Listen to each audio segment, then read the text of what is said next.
everyone, this is Zare. Welcome back to Pokemon Crystal on this lovely Monday. And here we have this beautiful creature in front of us.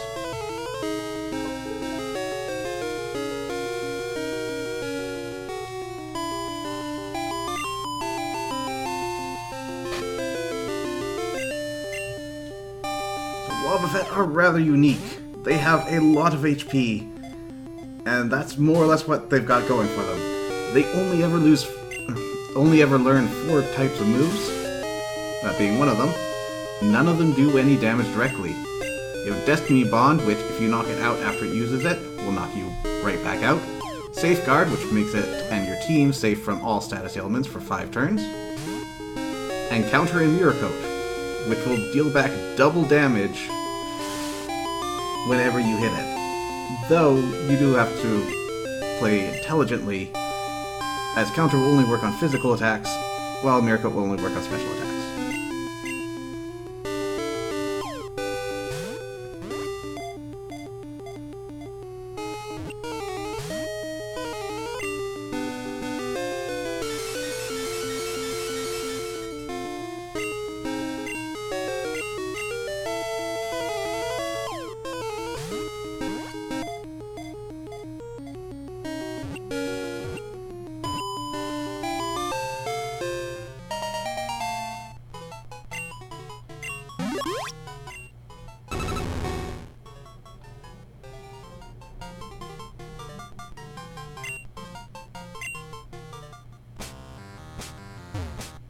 So you will find them rarely in this end of Dark Cave at night.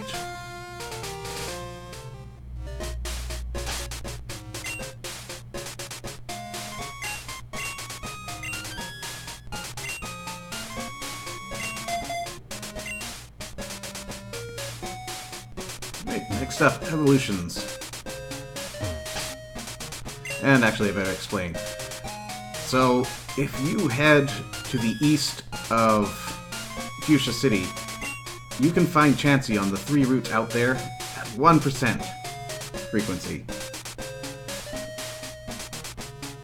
Same as last gen, but all of its special got stuffed into a special defense instead of a special attack.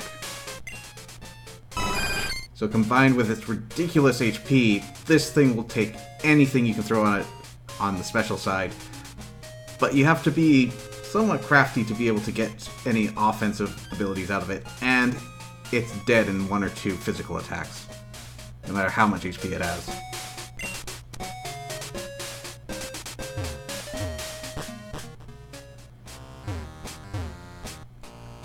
Now, Chansey was a staple, even to this day. And of course, that means they had to go and give it an evolution.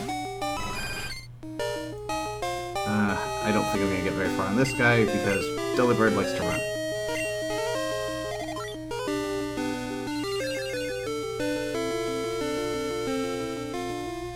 Alright, I'll give it a shot.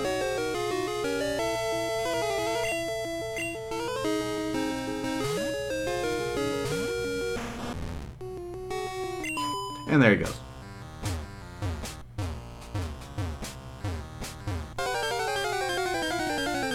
Oh well, at least he was very hospitable.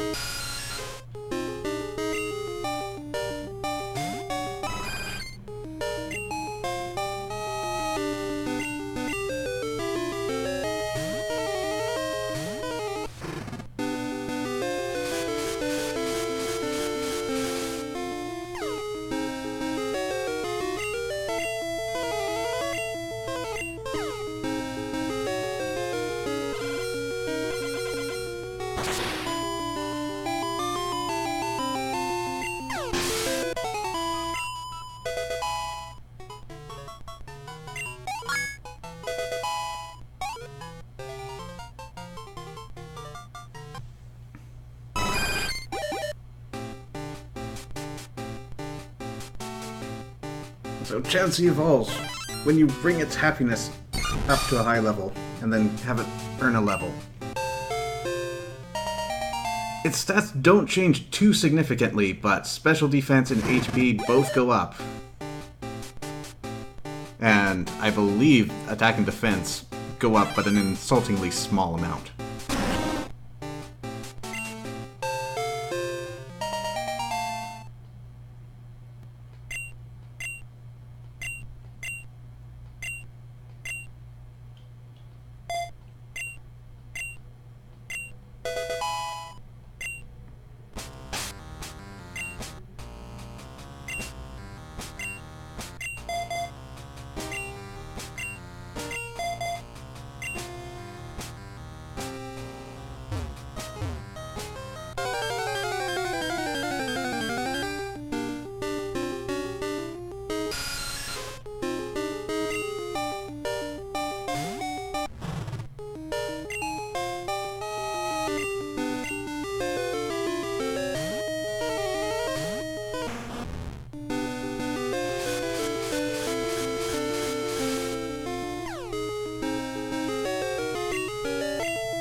And you couldn't get one level off of that Zubat?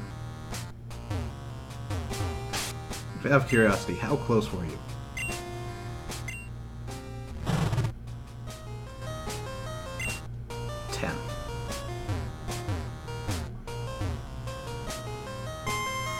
Oh well, one more anything and you'll get that level.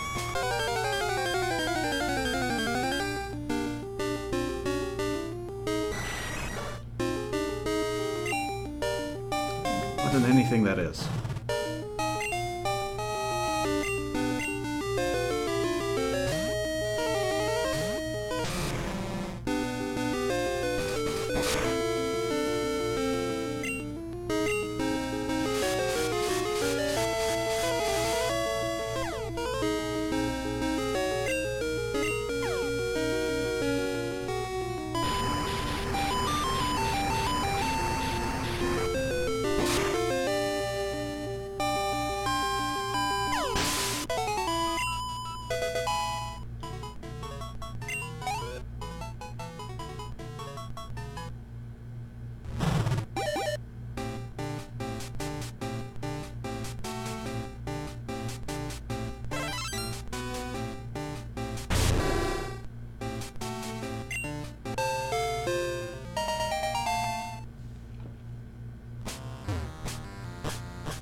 That's taken care of now.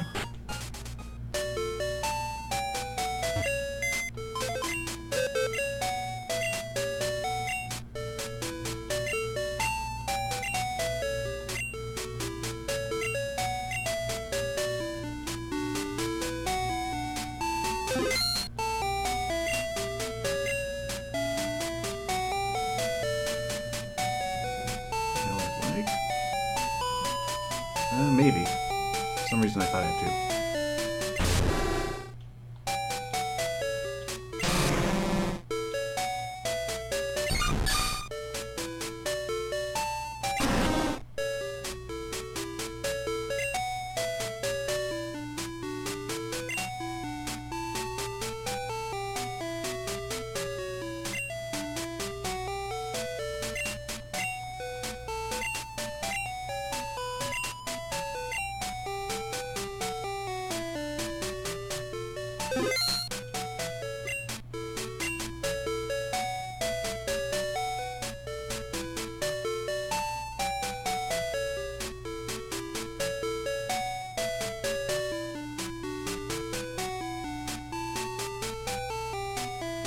Let's see who I bring.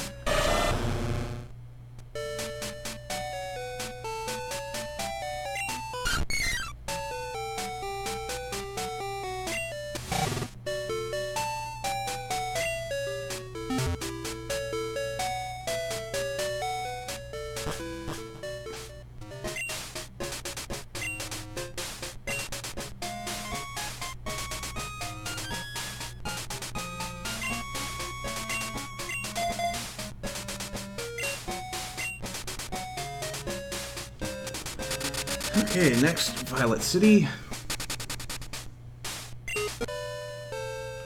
Actually, I gotta go.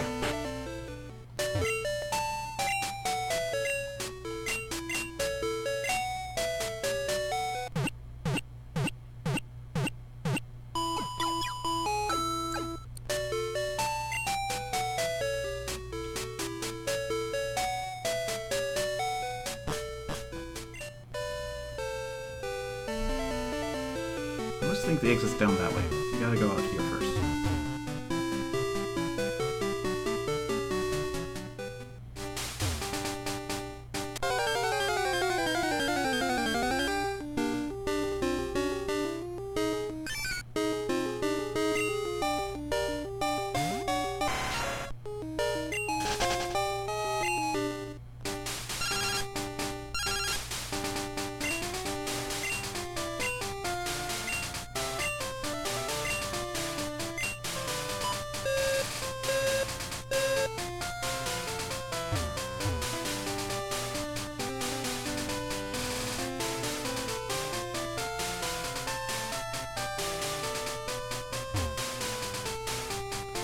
Okay, so now that we have the super rod, we don't have to wait for Swarm here to happen.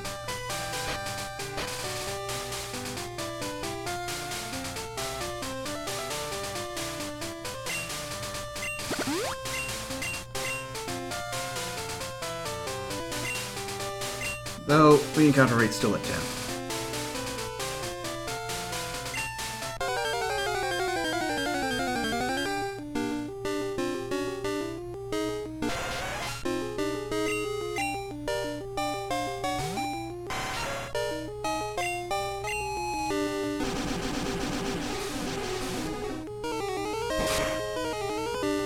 Oh geez, I'm just realizing that's a level 40 tentacle.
There he is. And this is not going to last long.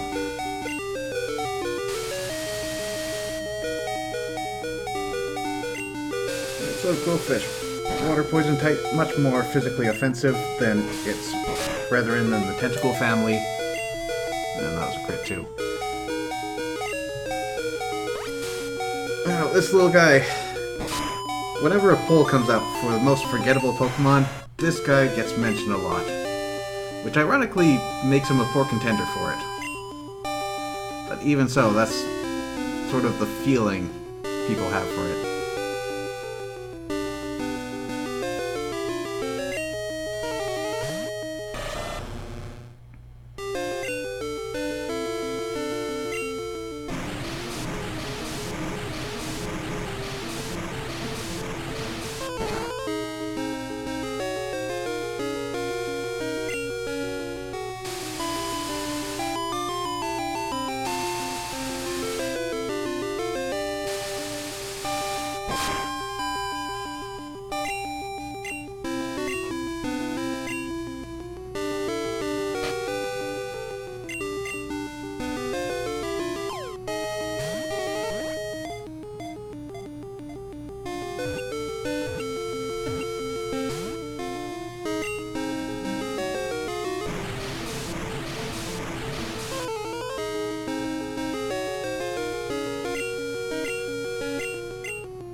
took longer than necessary.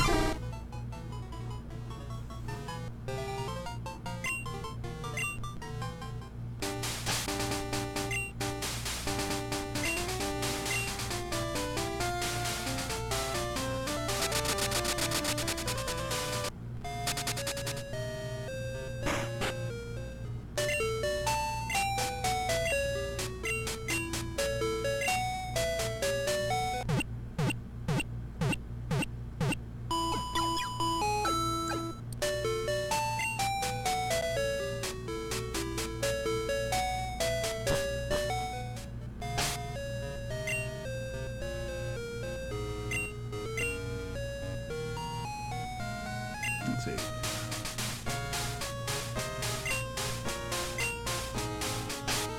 Still have the rod equipped.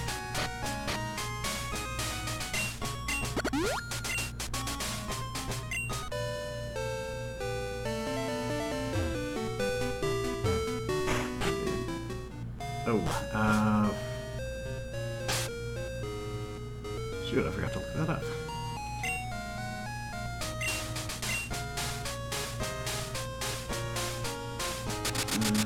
Is it here? We're gonna find out together. Because today is Monday, we're gonna stop in and see what we can learn.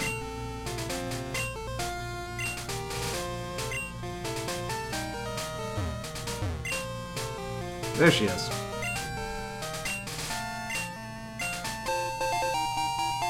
This is the last of this week's siblings, and she will give us the flying type hold item.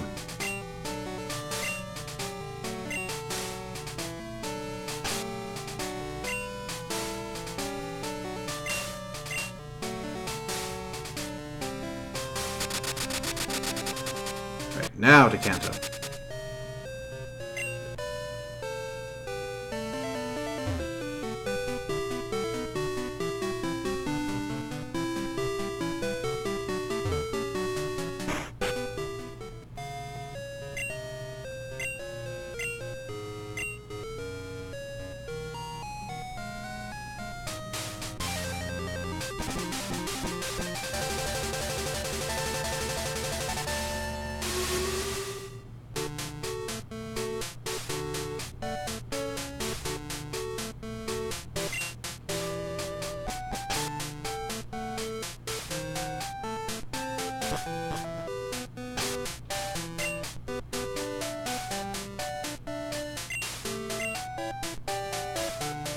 So, we head over to Vermilion City.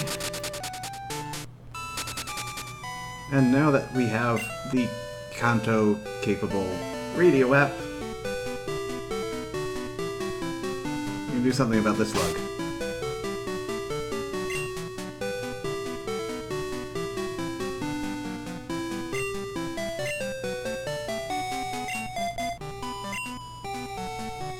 As always, save first.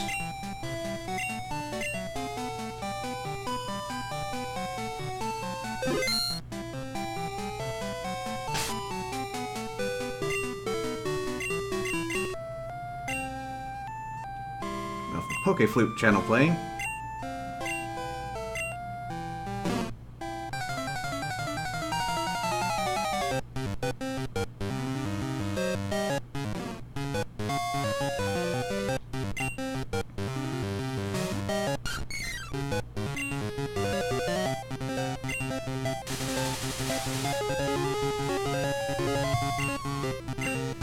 Alright, so as before, this guy is a monster physically, has high HP, and has pretty good special attack.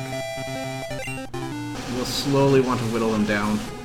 Try to keep him asleep because he knows rest. That will just undo any HP damage we've done to him up to that point. Not only does he have rest, but he's learned Snore, so he's not completely useless while he's asleep. And he's holding leftovers.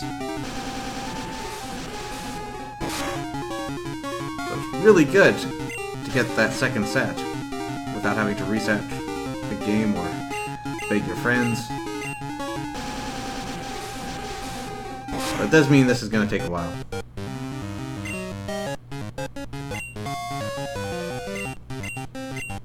You know what, if you rest, that's okay. I'm fishing for defense drops right now.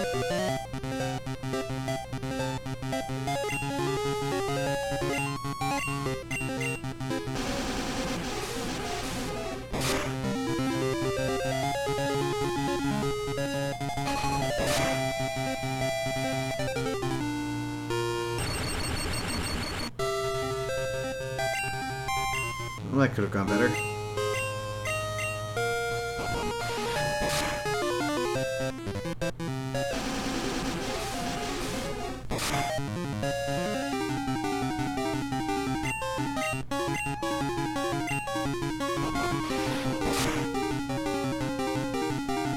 And you crit. Lovely. Okay.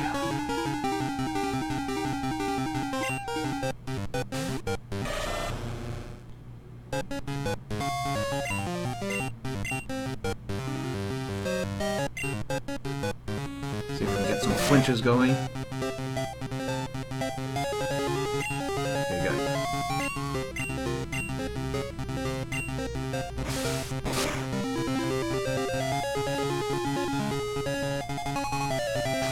And there's the rest.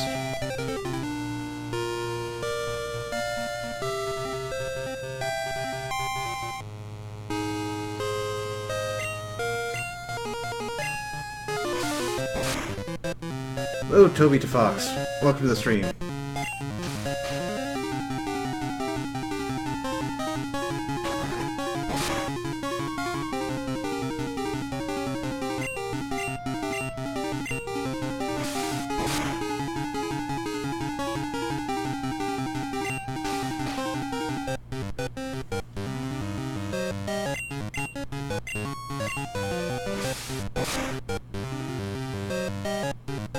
Barely hear me, the game's so loud. That doesn't make sense.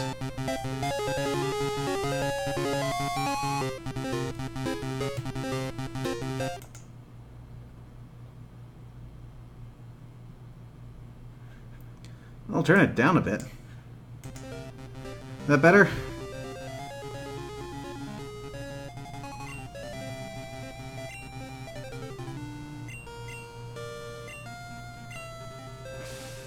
Okay. That's weird, because usually when I listen back to it, it seems too quiet. I hadn't touched it since. Let's go for a headbutt, try to flinch it.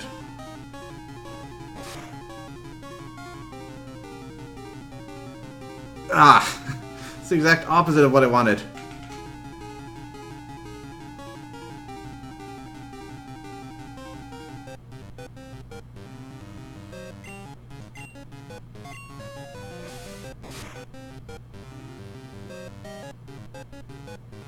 Good crit.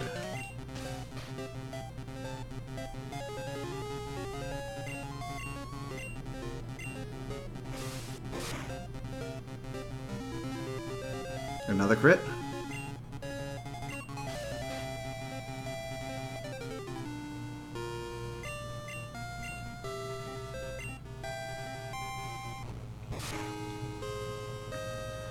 Bet you could get to where I am in an hour. Damn it. Is that from the start, or you're just pretty close?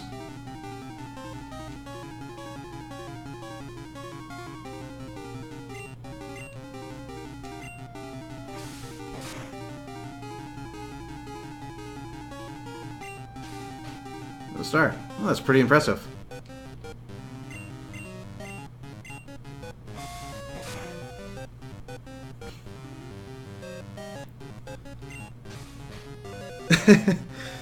Oh boy, I can't beat a speedrun god.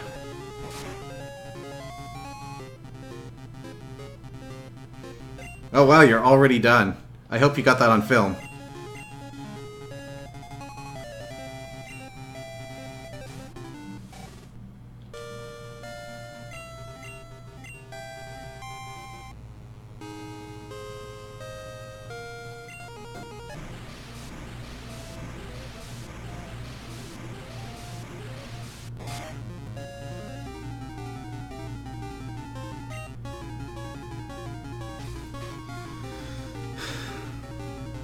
This guy.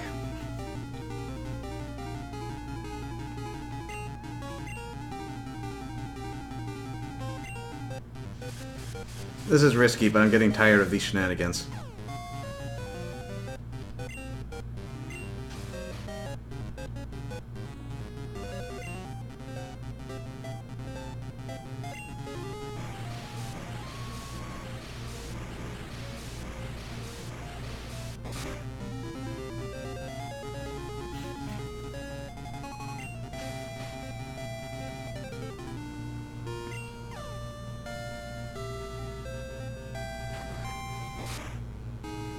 And there's the link in chat.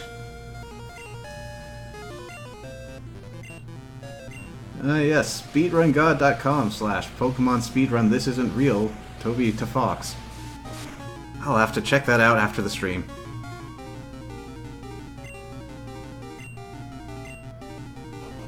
Of course you're not confused anymore.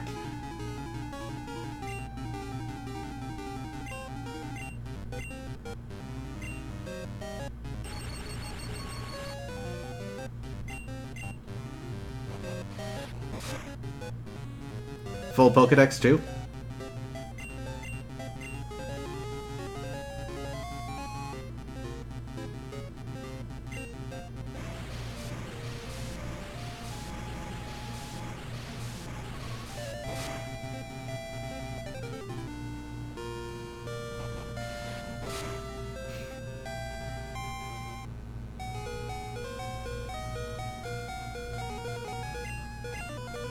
Oh yeah, you got that full Pokedex.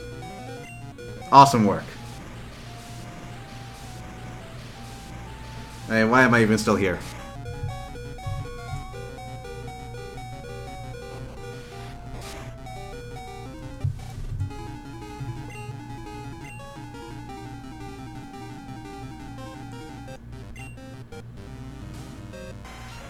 Okay, do or die time.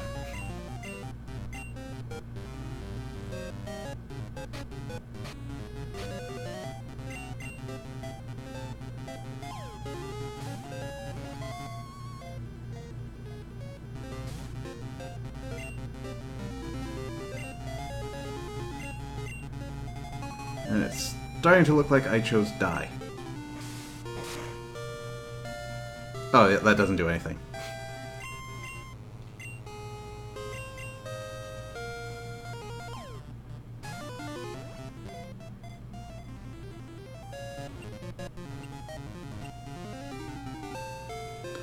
That went surprisingly smoothly.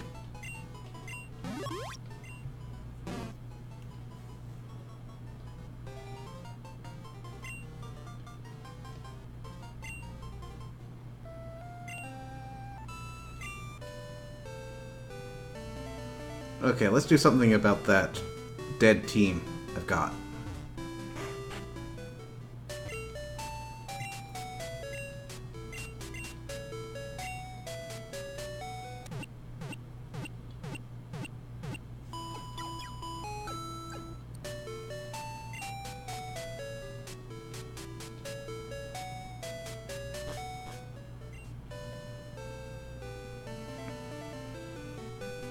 Right, with Snorlax out of the way,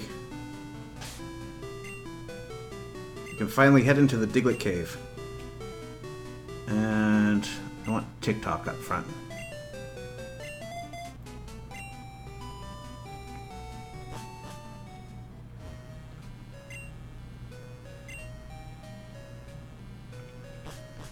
Right, so Diglett's Cave, as you may expect, is completely filled with Digletts and Dugtrio.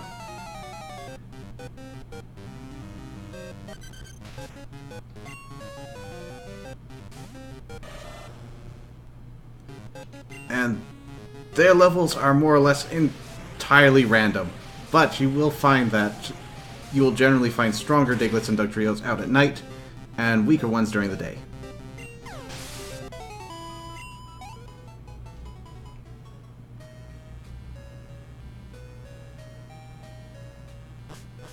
This has been Diglett's Cave. Well, let's check out over here.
Oh man, bug catchers have seriously upped their game since we were here 2 years ago.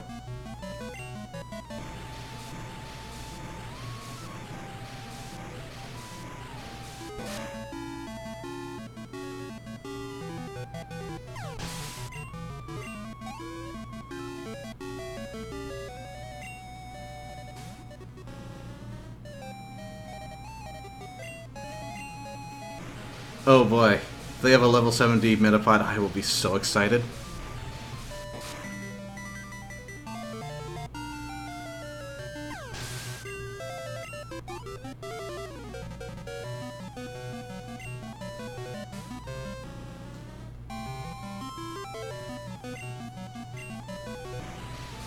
Well, the first two died instantly, so this third one will clearly bring me good luck.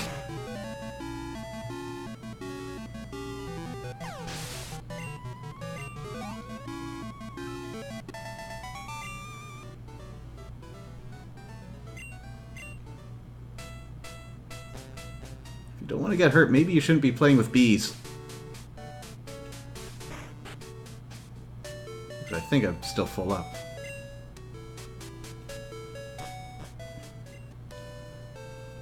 Alright, it's hunt time.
Now I'm just realizing, these pug catchers are hanging around with a whole bunch of level 3 to level 5 Pokemon.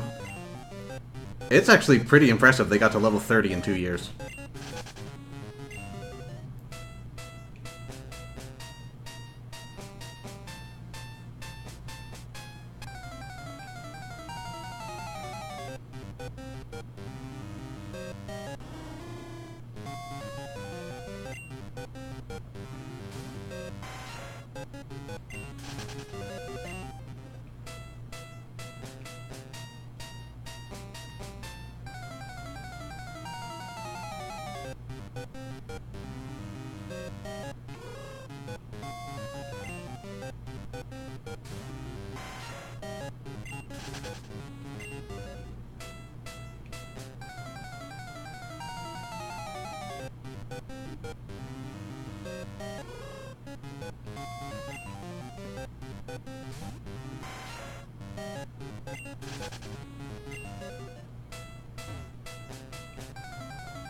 So I'll give it 5 more tries. Because we are looking for an oldie that gives us a new baby form. And that's not necessary to catch on screen.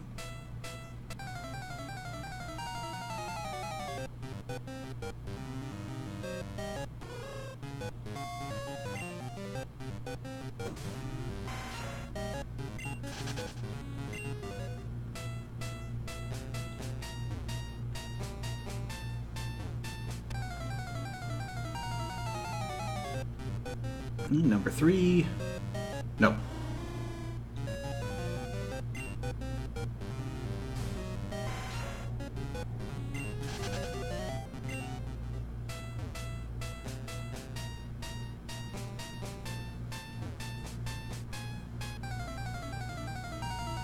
Number 4. Well, that's new.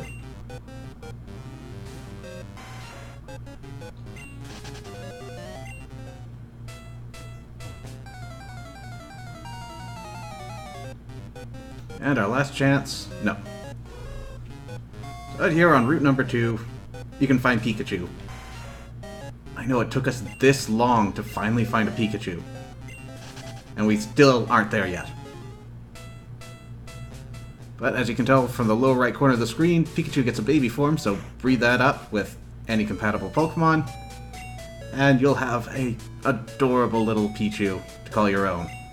And it'll probably stay that way for a while because it evolves via happiness.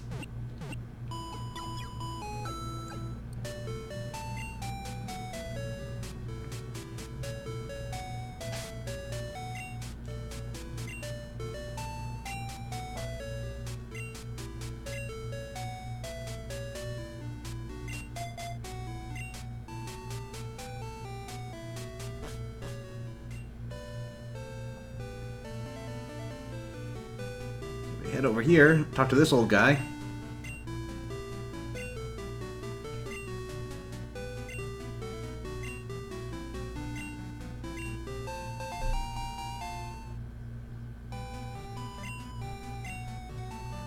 Alright, so Silverwing will let us meet Lugia. If you're playing Pokemon Silver, this guy will instead give you the Rainbow Wing, which will help you meet Ho-Oh.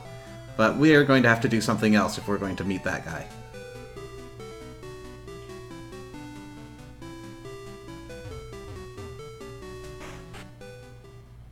Oh boy, nostalgia.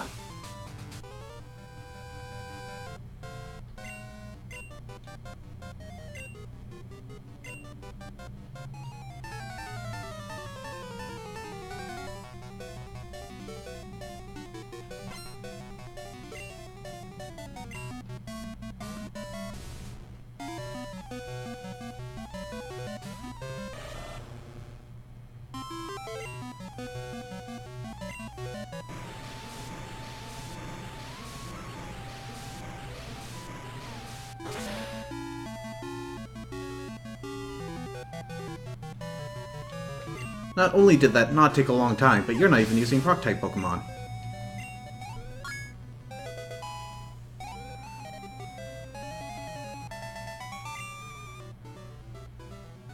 You sit on a throne of lies.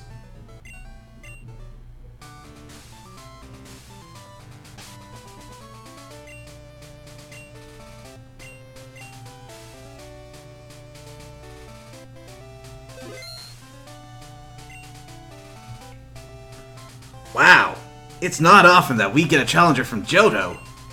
I'm Brock, the Pewter Gym Leader. I'm an expert on Rock-type Pokemon. My Pokemon are impervious to most physical attacks. You'll have a hard time inflicting any damage.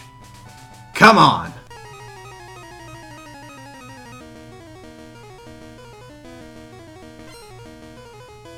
So Brock's learned a few things since we last met him, including how to put on a shirt.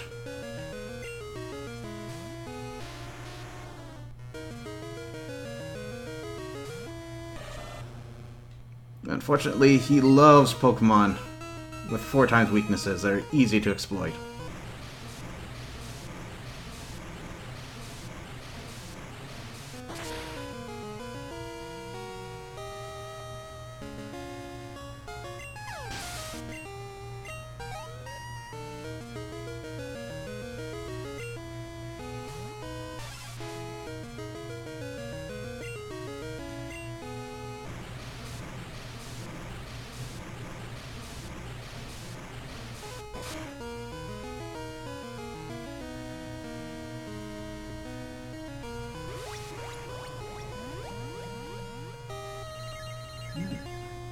Could be a small problem.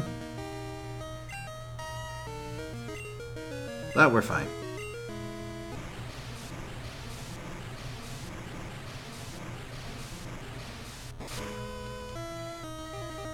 So after this, I'm guessing he's going for Amistar?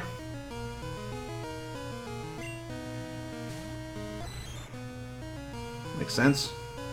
One thing that will survive a hit.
Your Pokemon's powerful attacks overcame my rock-hard defense.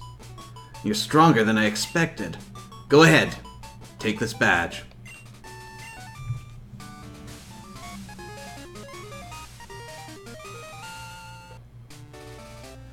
Sebel, thanks.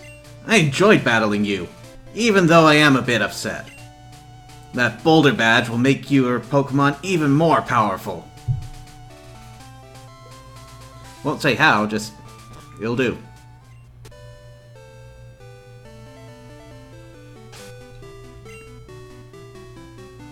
Alright, so with that badge on our belt, I'll switch you up to front and head out east.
I wonder what these fire breathers are doing up here.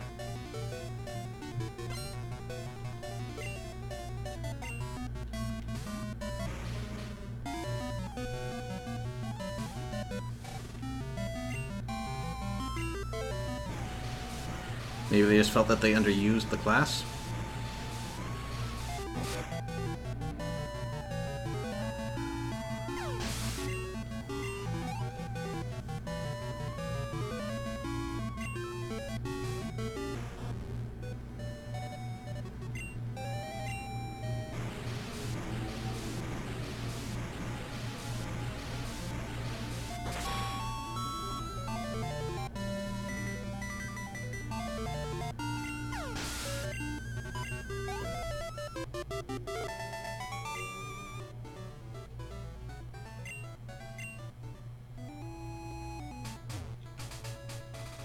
Oh, I was kind of expecting a Pokemon Center up here.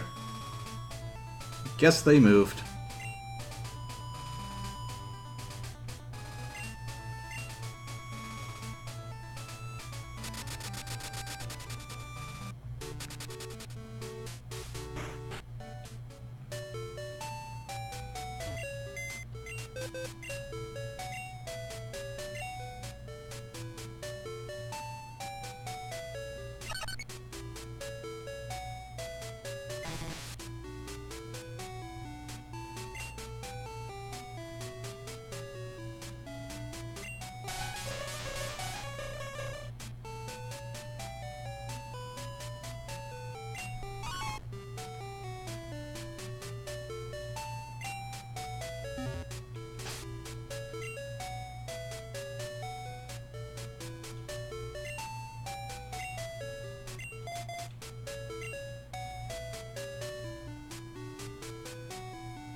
Let me just check I've got everything I need. Yep, I'm good.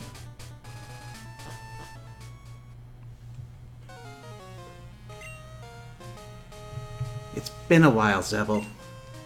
Since I lost to you, I've thought about what I was lacking with my Pokémon. And we came up with an answer. Zebel, now we'll show you!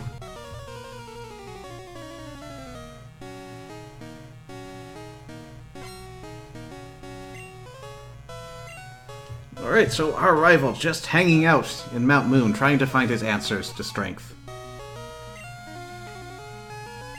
Wonder if he's got it yet.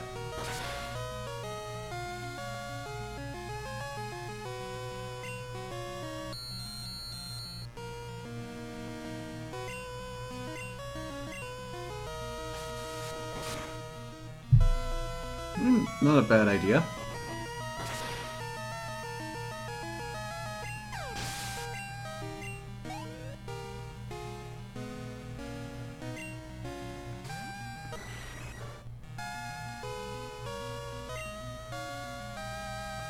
Well, that's not good for us, so Floodlight.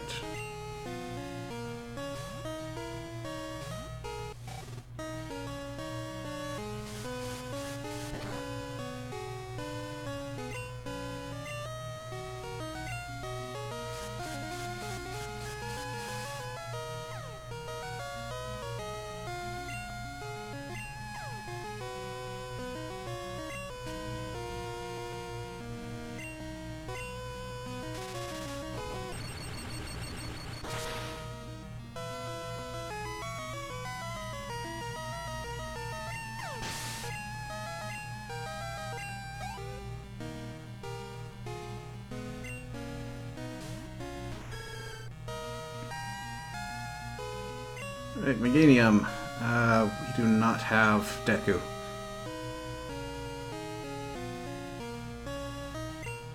Well, it's a good match, though.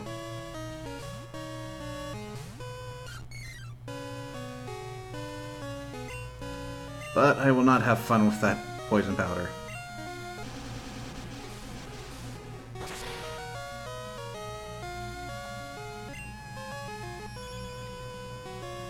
I'm okay with light screen.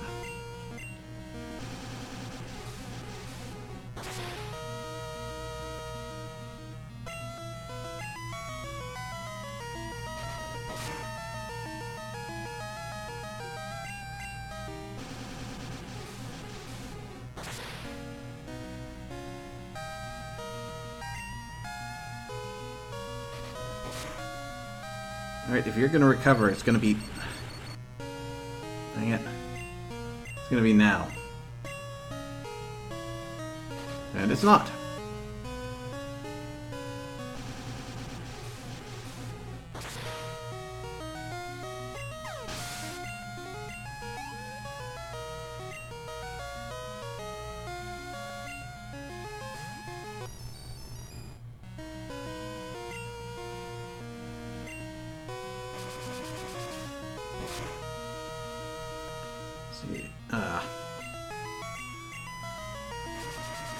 Gonna try to get us sleep, and then we can switch Ale in.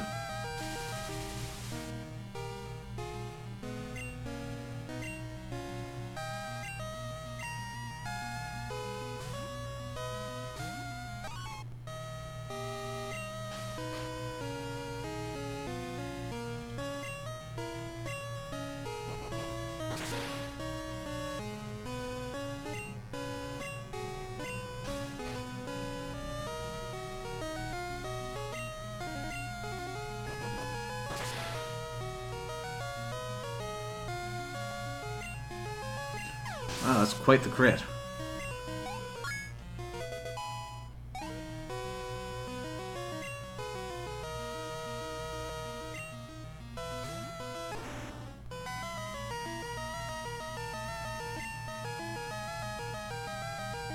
Phantom attack. Okay, good. I still have it.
I thought I raised my Pokemon to be the best they could be.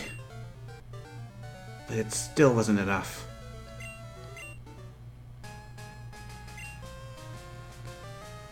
You won. Fair and square. I admit it. But this isn't the end. I'm going to be the greatest Pokemon trainer ever. Because these guys are behind me. Listen, Zebel. One of these days, I'm going to prove how good I am by beating you.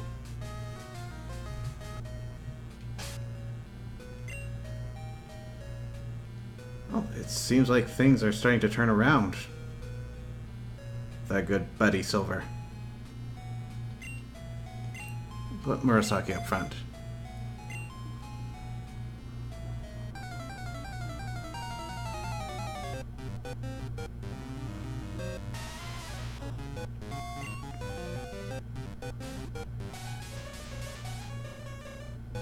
Never mind, Scyther's going up front.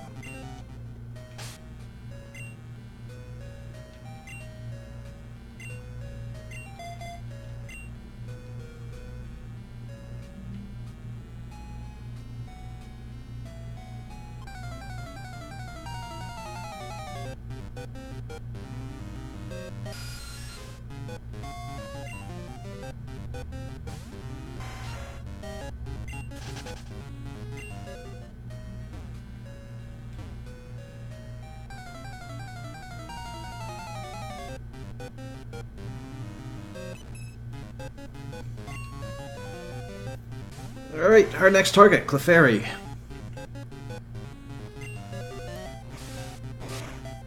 You'll find these on Route 3, Route 4, and in Mount Moon.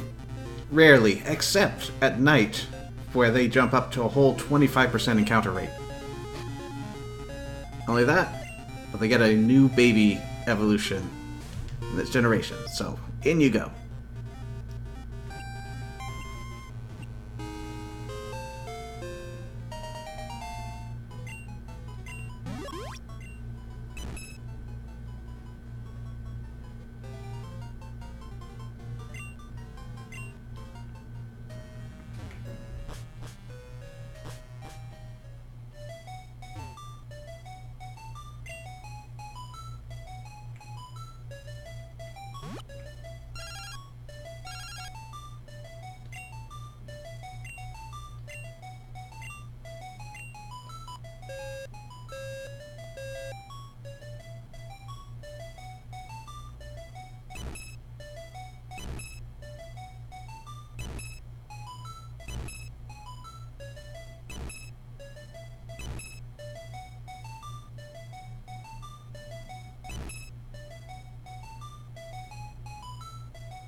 Every Monday, at night, on Mount Moon, you'll find a pair of Clefairy dancing. And every time you interrupt them, you have the chance to get a Moonstone by breaking the rock they put down. This really puts Stone Collection on the other foot. In Generation 1, you could buy up as many Leaf Stone, Thunderstone, Firestone, and Water Stones as you wanted, but Moonstones were in extremely limited supply. Here, you can get as many Moonstones as you have weeks, but you can only ever get one stone, ignoring, of course, the telephone numbers that you can get in Crystal. And just a casually empty house.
I feel like there's something here.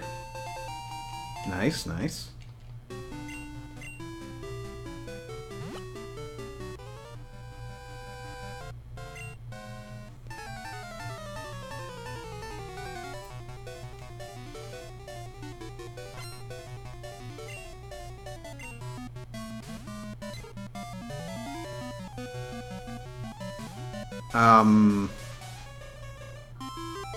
I guess he did say he was still raising them.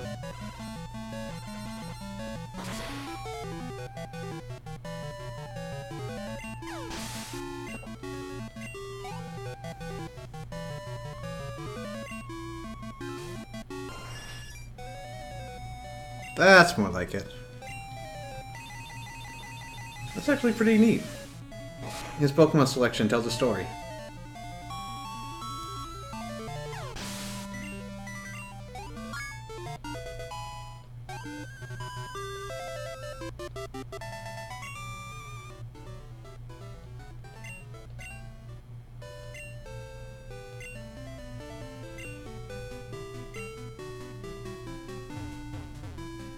Well, I ought to be getting that tip this late in the adventure, but it's not wrong.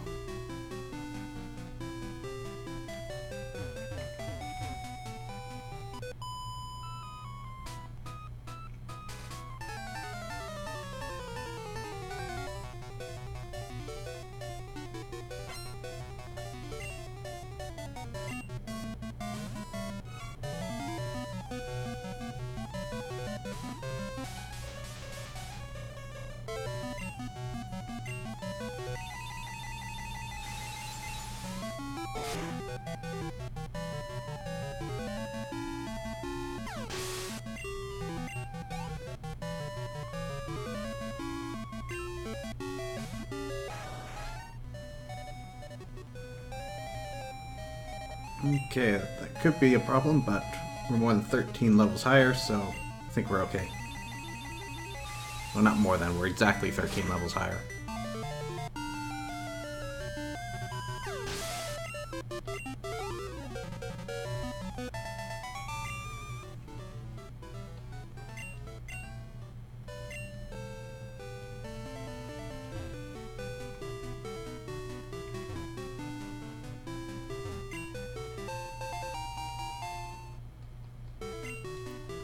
Anything in this suspicious corner?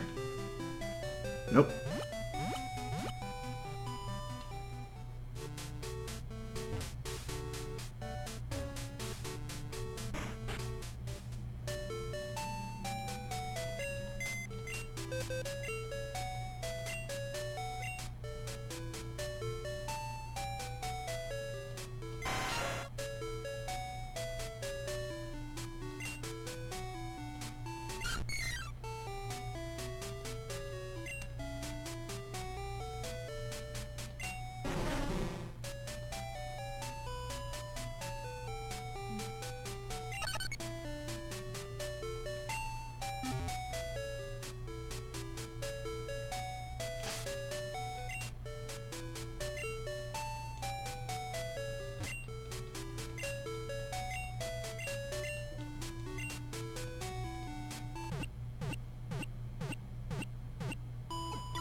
Alright, with Mount Moon conquered.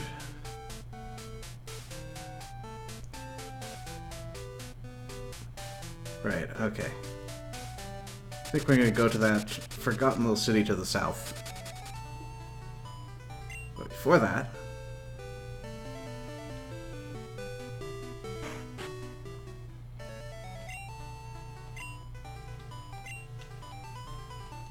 So I've been busy.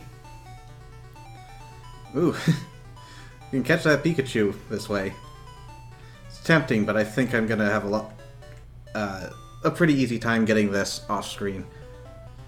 Now, Porygon, we will need to acquire at one point because it got a new evolution with that upgrade we got from the Silphco. We put that onto a Porygon and trade it, and we'll get the creatively named Porygon 2. But for now, I'm picking up this guy. We will be able to catch them later, but it's a huge hassle to go through that. And we'll basically be at the end of the game once we're able to find them. So I think giving myself a buffer to help level this guy up is a good idea at this point. I have no room for it. They won't let us deposit it directly into the box. We have to carry it out ourselves.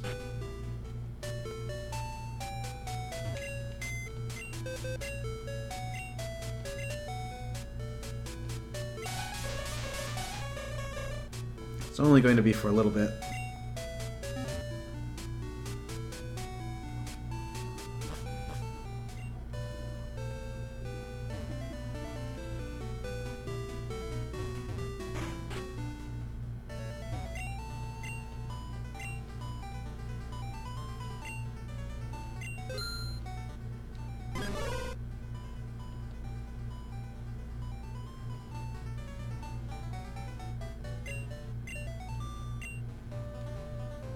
Alright, so Larvitar. Rock ground type. Doesn't sound like much, but this guy is essentially the Dratini of this game. Starting off with 80,000 experience points, next level 6151. Comes out at level 40.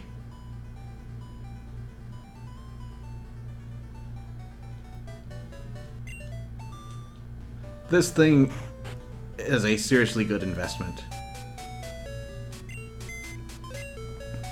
Now, I would recommend putting in the time to catch it out in the wild. It's not worth it grinding on those casinos, but in the interest of saving time, I went ahead and did that.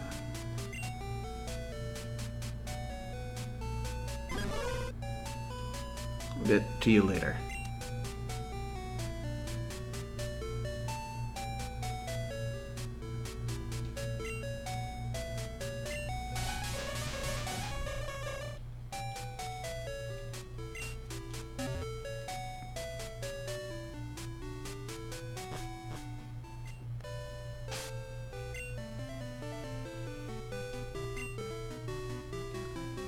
Alright.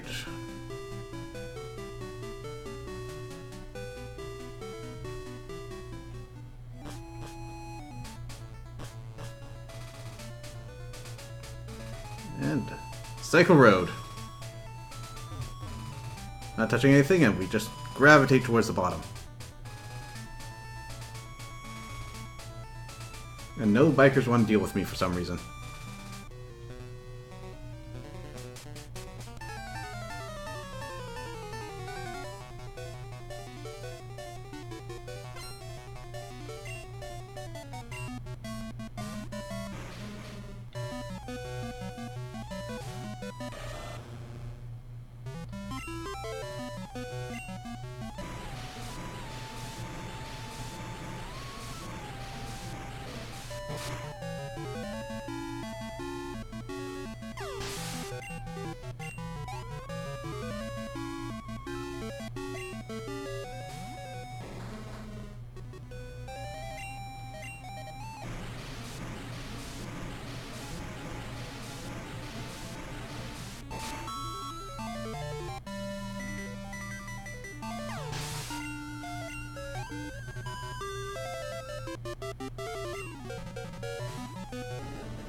Wow, there's a hill even down here.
Alright, so Fuchsia City.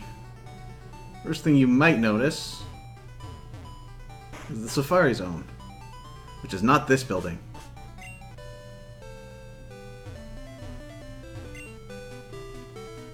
I don't have Scyther. I need Scyther.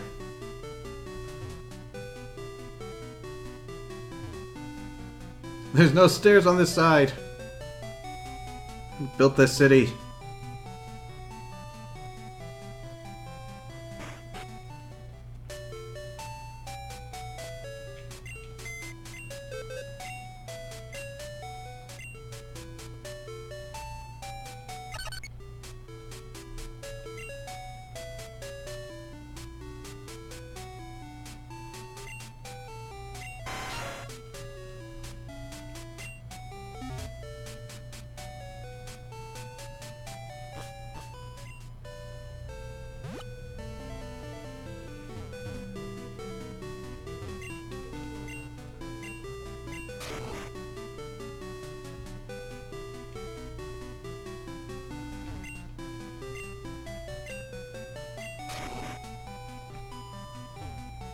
All that effort just to show that the Safari Zone is closed.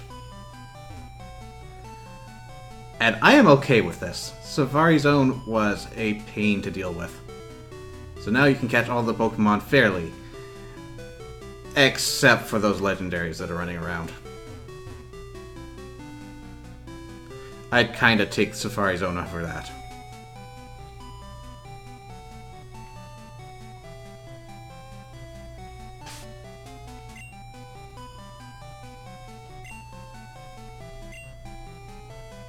Well, with that out of the way, let's say we get a badge.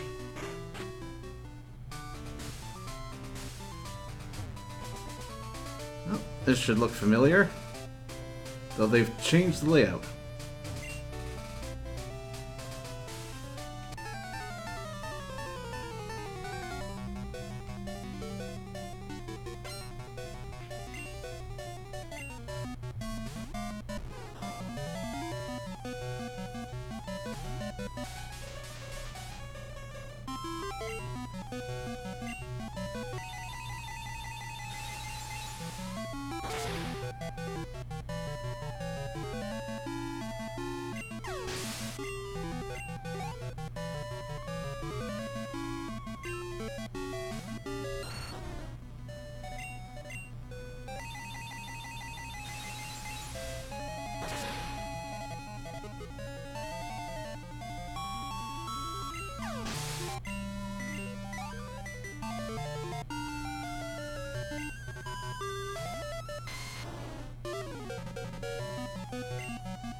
So not only do we have invisible walls to deal with, we've got imposter gym leaders.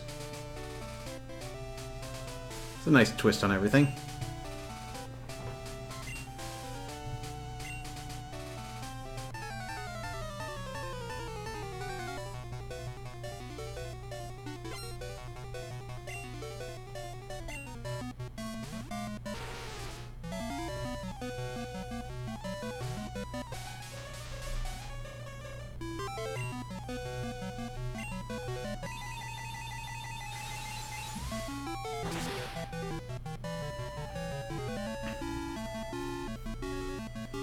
So really, the real danger of this gym is going to be, as we're clearing out all the riffraff, we might accidentally find the real Janine and have to fight for real. With weakened Pokemon.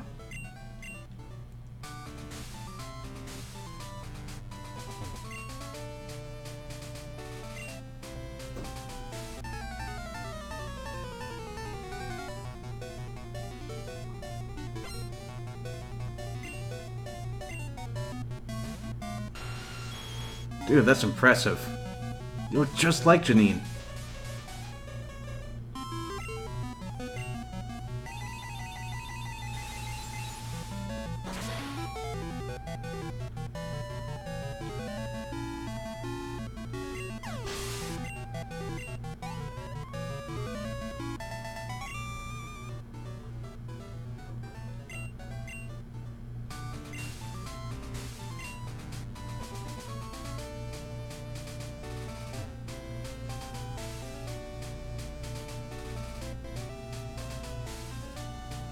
Okay, 50-50.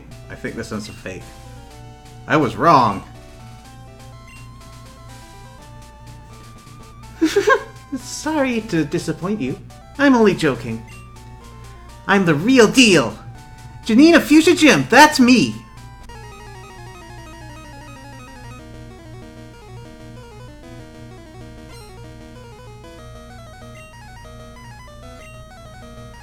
Alright, so, Koga's in the Elite Four, so it only makes sense that his ninja daughter take over the gym.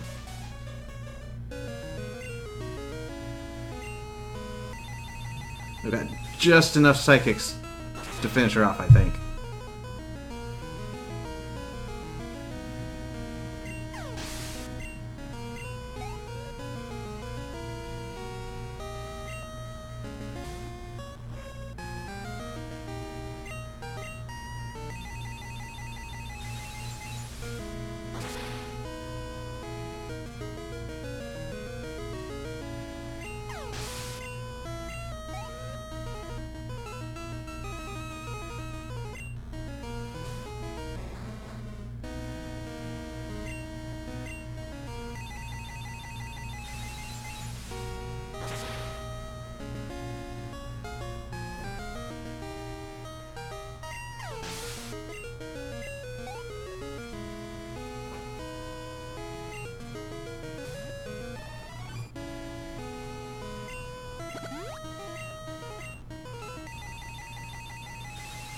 Oh no, Venomoth's crit rate is up.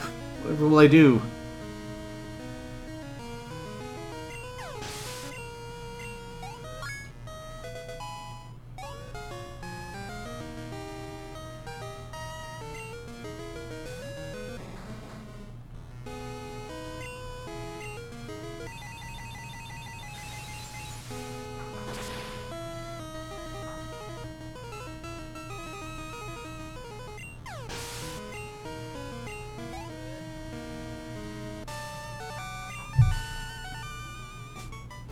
You're a tough one. You definitely won. Here's Soul Badge. Take it.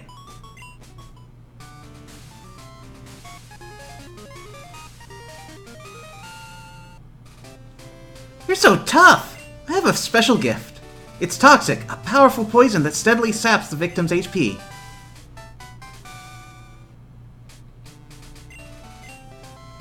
I'm going to really apply myself and improve my skills. I want to become better than both Father and you!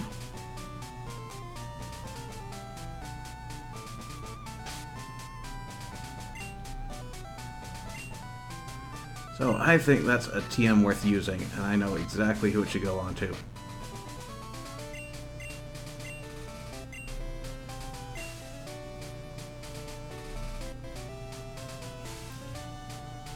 Now, Toxic can go to almost any Pokemon. If it can't learn Toxic, it probably can't learn any TMs. But considering how bulky and stally Deku is, I think he deserves it. Question is, what do I get rid of?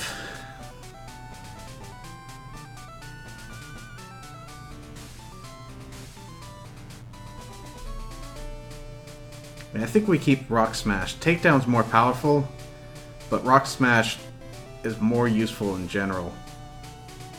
Like, super weak, but hits more weaknesses on top of that, and can lower defense. And if we really need to, we've got Toxic, we've got Protect, and in the last instance, we've got Explosion.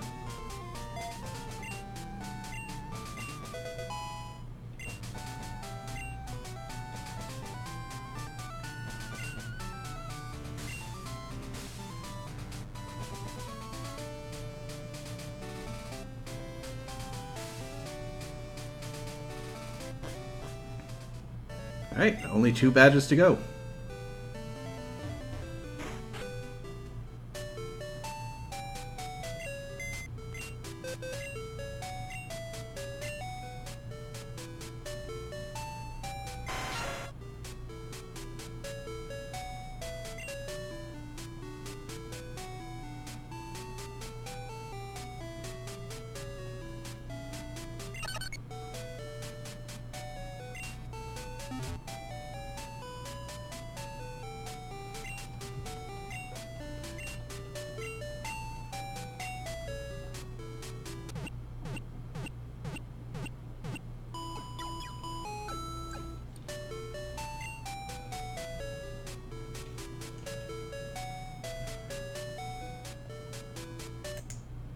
Oops.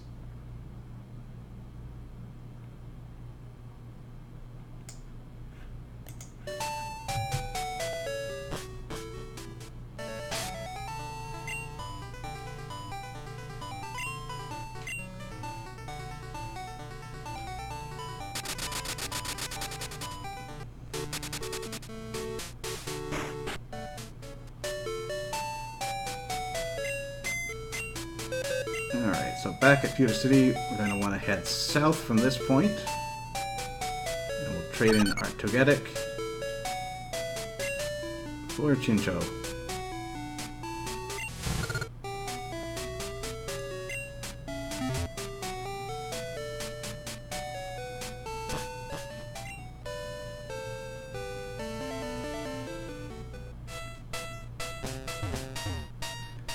Alas, this is what's become of Viridian Forest. It's no longer its own sub-dungeon, but rather just a part of Route 2.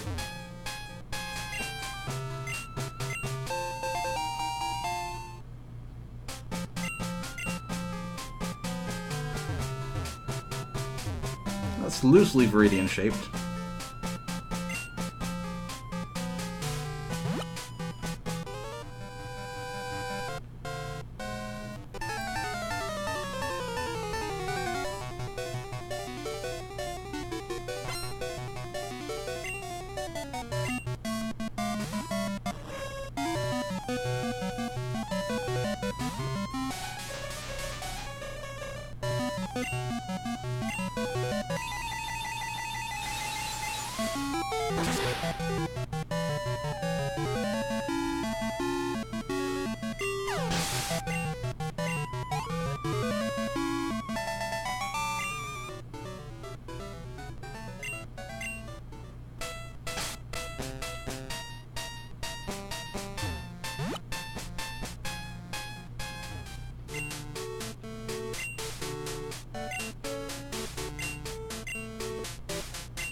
Nice little nod to Mr. Massigno.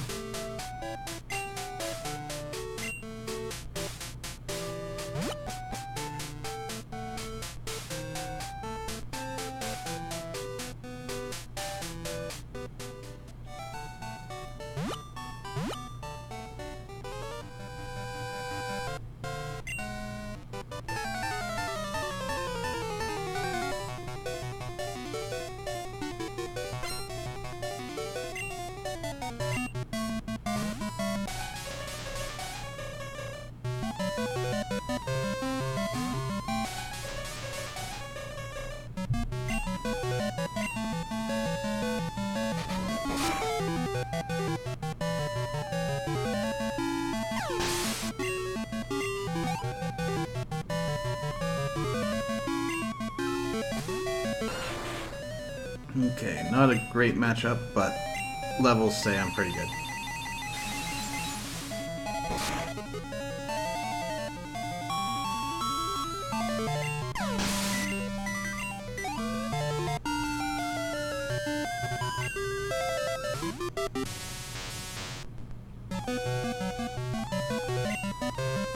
What was I thinking trying to run?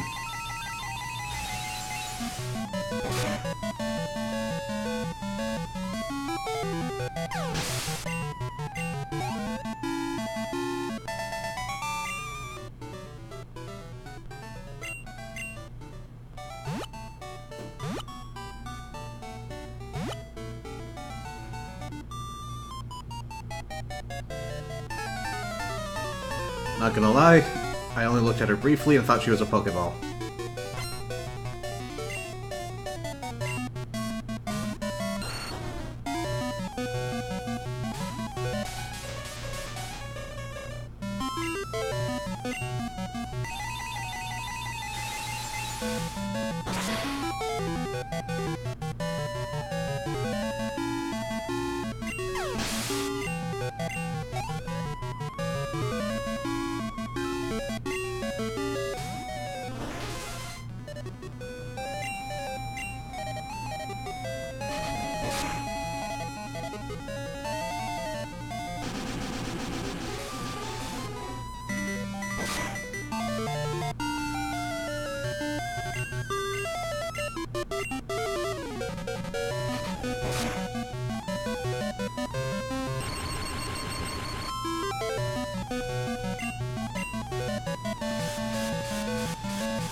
Oh, don't do this.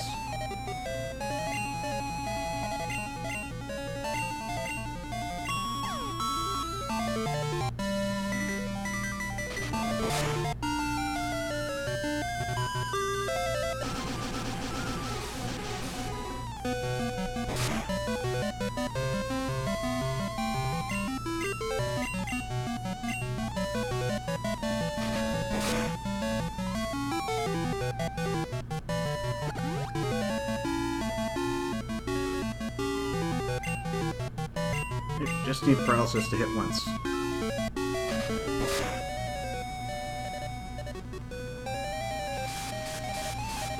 Okay, we need confusion to miss.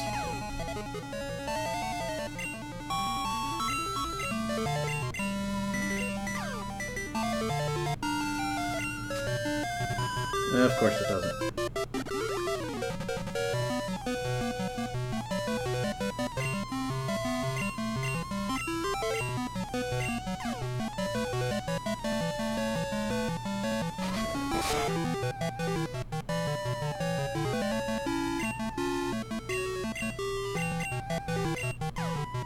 Still...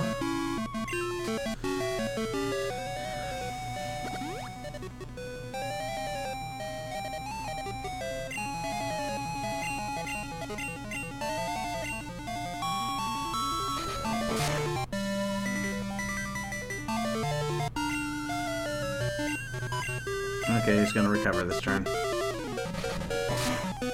Unless paralysis hits.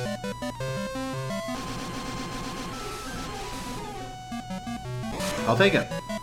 I will take it.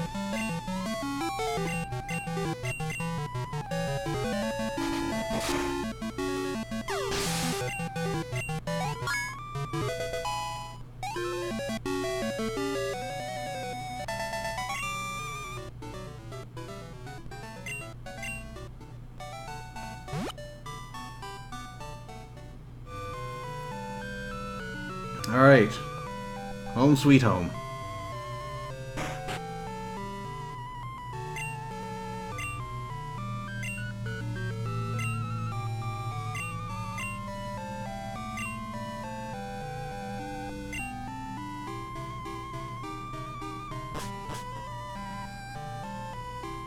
Can I just borrow this bed, please? No.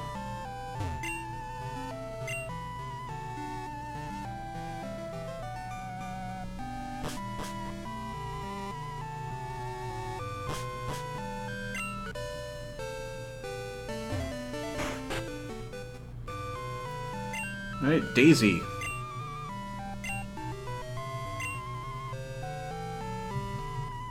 Blue's older sister has a much more useful purpose in this game than she did in the last one. Now she doesn't give you a map. But if you head over here between the hours of 3 and 4 p.m., she will give your Pokemon a massage.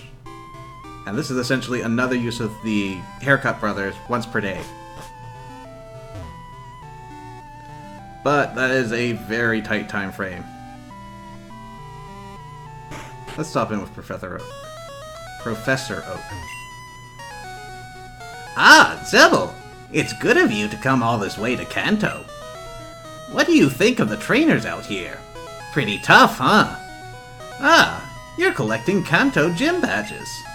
I imagine that it's hard, but the experience is sure to help you. Come see me when you get them all. I'll have a gift for you. Keep trying hard, Zebel. How's your Pokédex coming? Let's see. Excellent! You seem to like collecting things. If you're in the area, I hope you come visit again.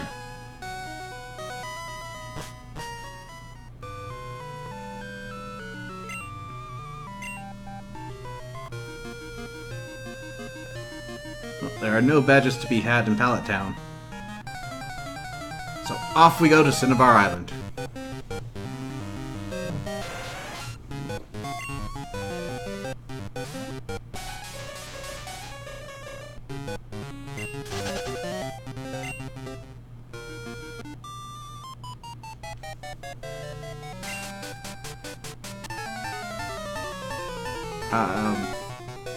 You do realize you're already in the water, and that it's night, right?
Let's see if we can speed this up a little bit.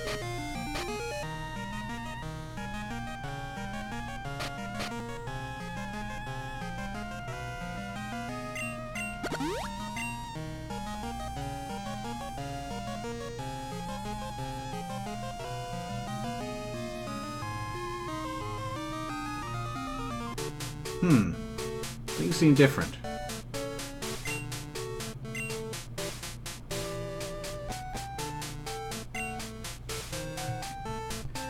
Who are you? Well, it's plain to see that you're a trainer. My name's Blue. I was once the champion, although it was for only a short time. That meddling Red did me in. Anyway, what do you want? You want to challenge me or something? I hate to say it, but I'm not in the mood for a battle right now. Take a good look around you. A volcano erupts, and just like that, a whole town disappears. We can go on winning and losing in Pokémon, but if nature so much as twitches, we can lose in a second. That's the way it is. But anyway, I'm still a trainer. If I see a strong opponent, it makes me want to battle. If you want to battle me, come to the Viridian Gym. I'll take you on then.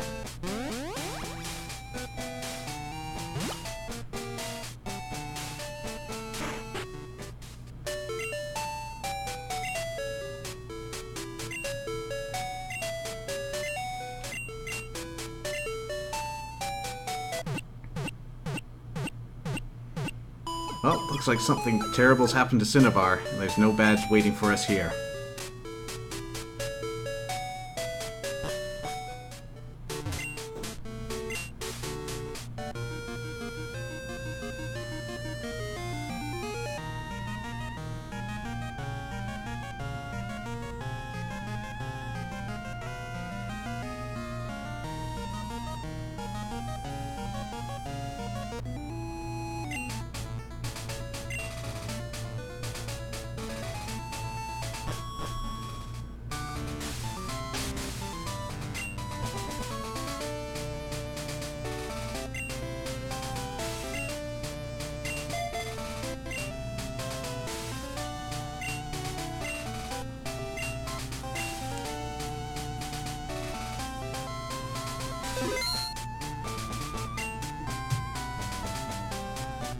Ah! My gym in Cinnabar burned down! My fire-breathing Pokemon and I are homeless because of the volcano. Ah! But I'm back in business as a gym leader here in this cave. If you can beat me, I'll give you a badge. Ha! You'd better have Burn Heal! Seems like Blaine's fallen on hard times. But even then, he seems as spry as ever. Unfortunate with that. No, but he's certainly a cut above the last few gym leaders we fought.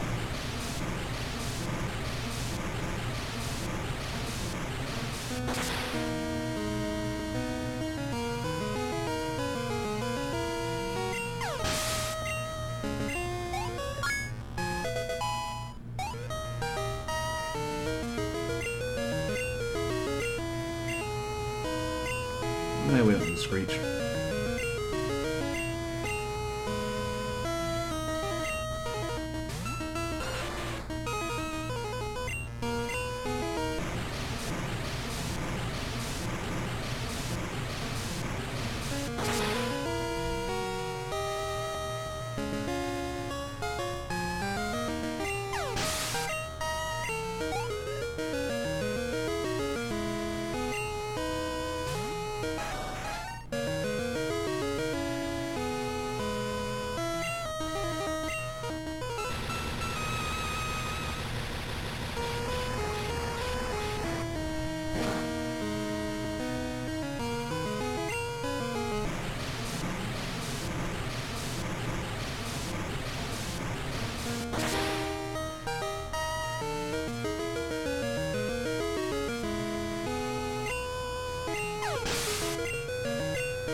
Awesome! I've burned out. You've earned Volcano Badge.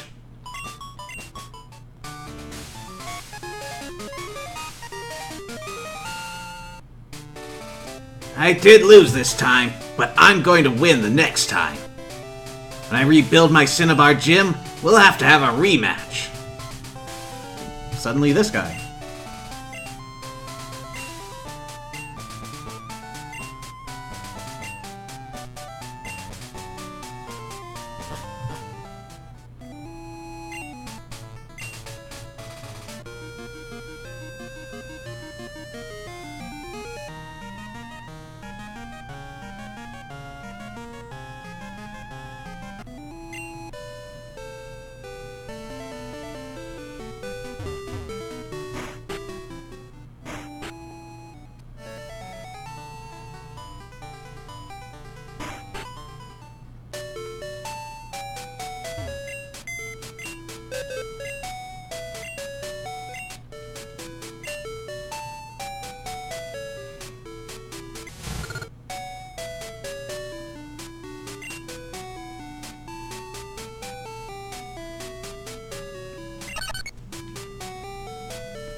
Alright, so we've gotten 3 badges today. I think it's time we change things up a little bit.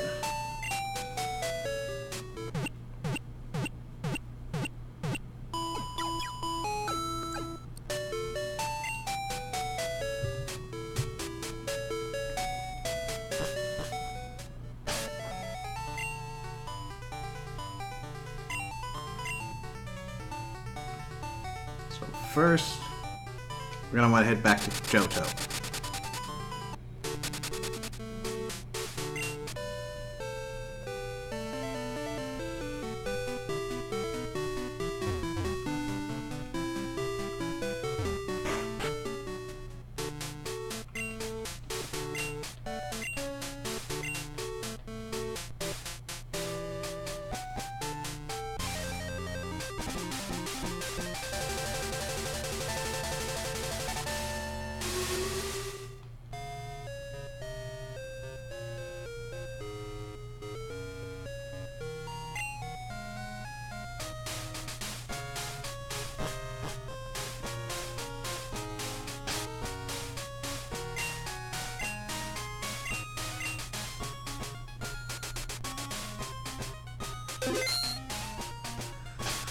Alright, it's that time again.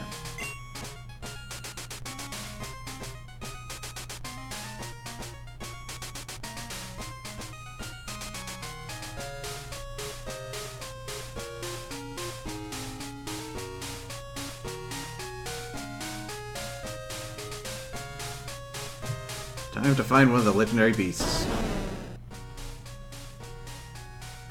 So he's a ways away yet.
Is he here?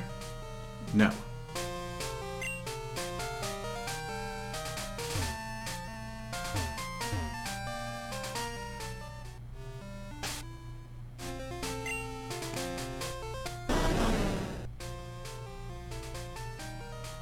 somehow ended up all the way down there.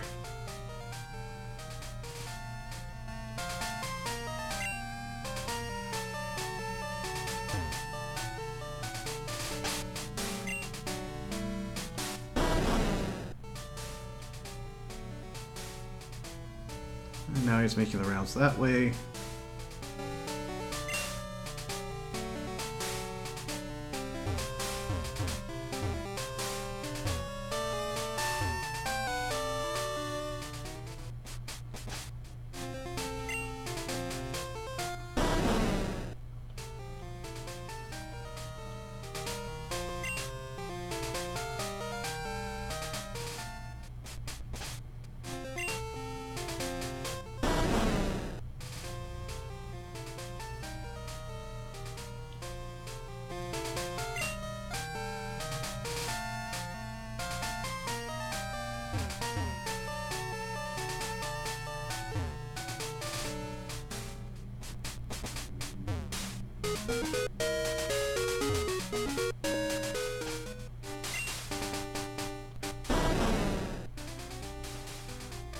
Alright, he's here.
What's up, Entei?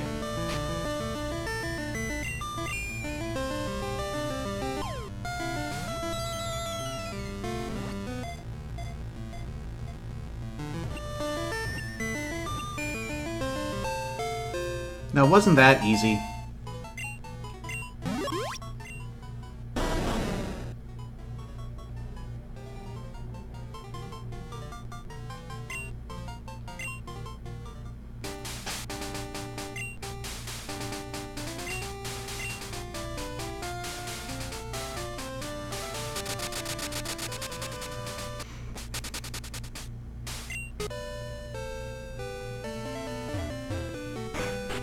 Alright, stock up on Ultra Balls, which aren't sold here.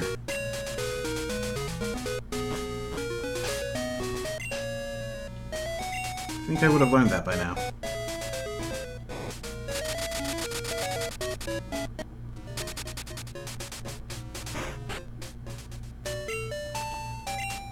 You're not a mart, you're a Pokemon Center.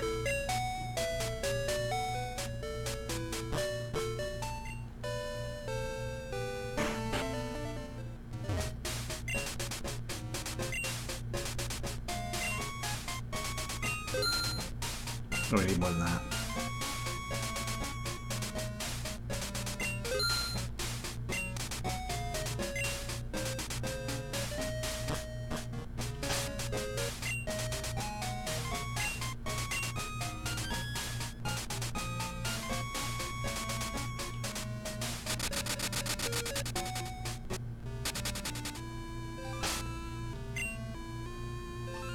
How are we looking? Yeah, that's pretty good.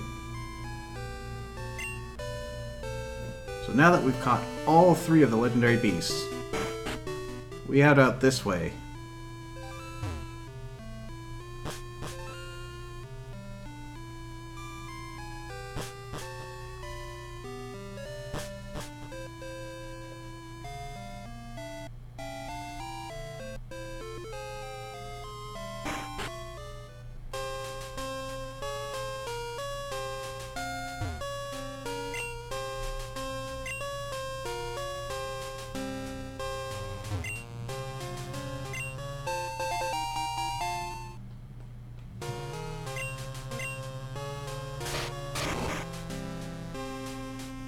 This guy will only give you the Rainbow Wing once you've beaten the Elite Four and have captured all 3 of the legendary beasts.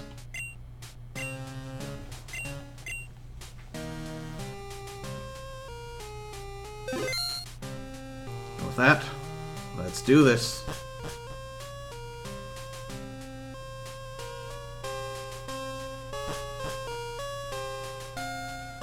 Alright, so these ledges, one-way panels. I just realized I have got a full inventory. Let's clear that out before we get too far ahead of ourselves here.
All of those are berries we can get rid of if we need to.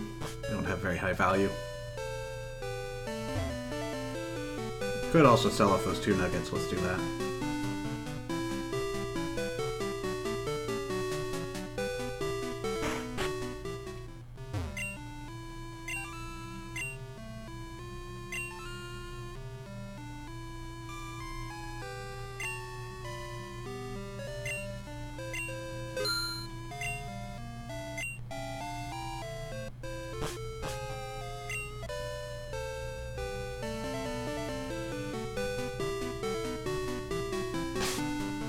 Actually, it's going to be risky to do this, but I should bring Molo along.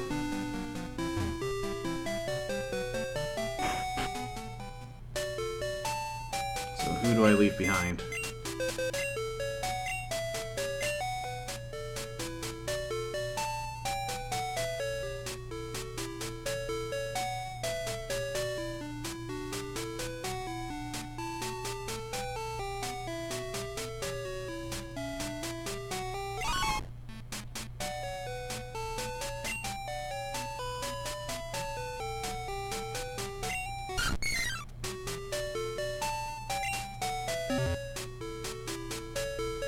Alright, looks good to me.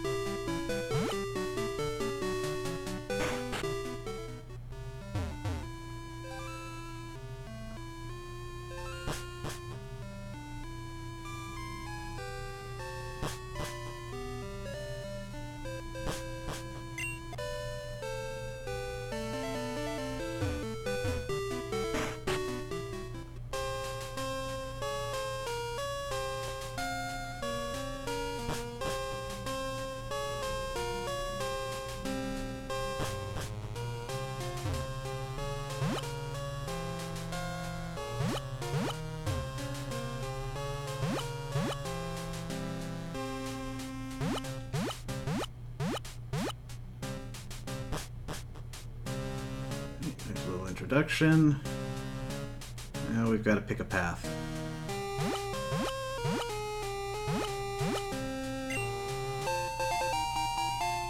This leads up. I wonder if we can get very far from here. Nope. Good thing I checked.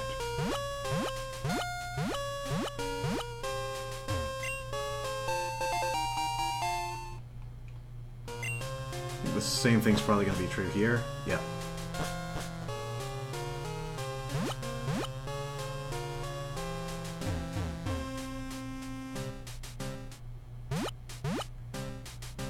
That probably leads us up.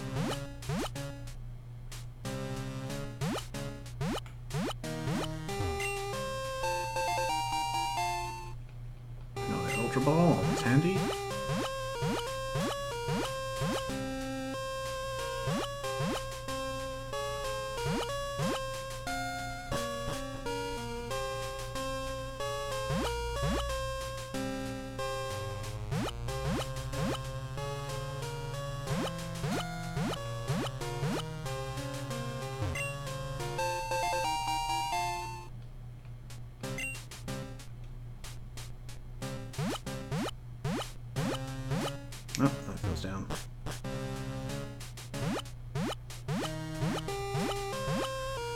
Alright, we don't want to end up in the bottom corners.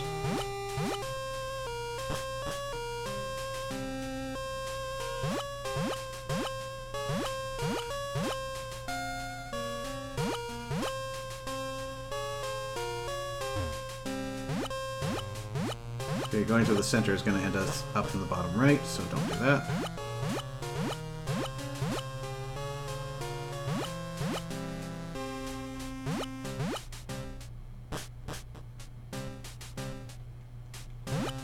I'm glad they didn't put any wild Pokemon in here. That would be an excellent way to just completely throw off your progress.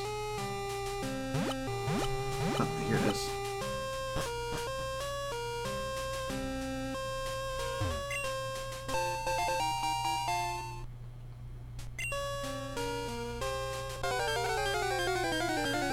Speak of the devil.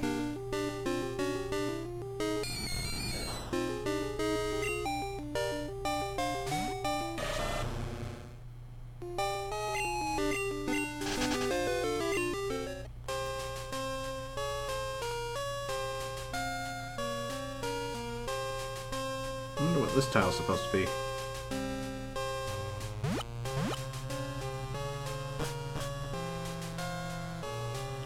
Oh good, teleportation pads.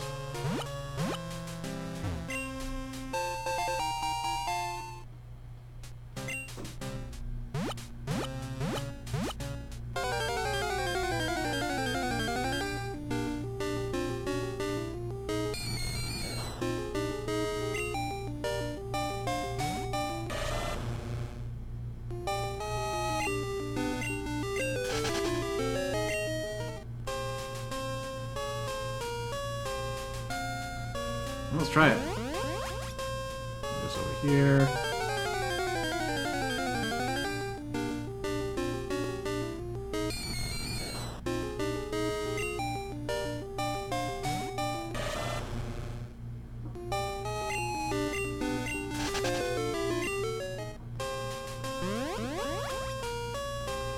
Nothing else, we get an item.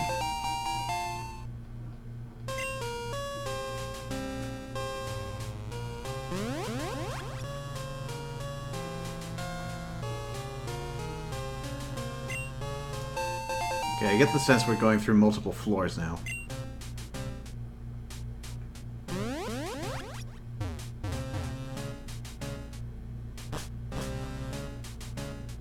Oh, this is the roof.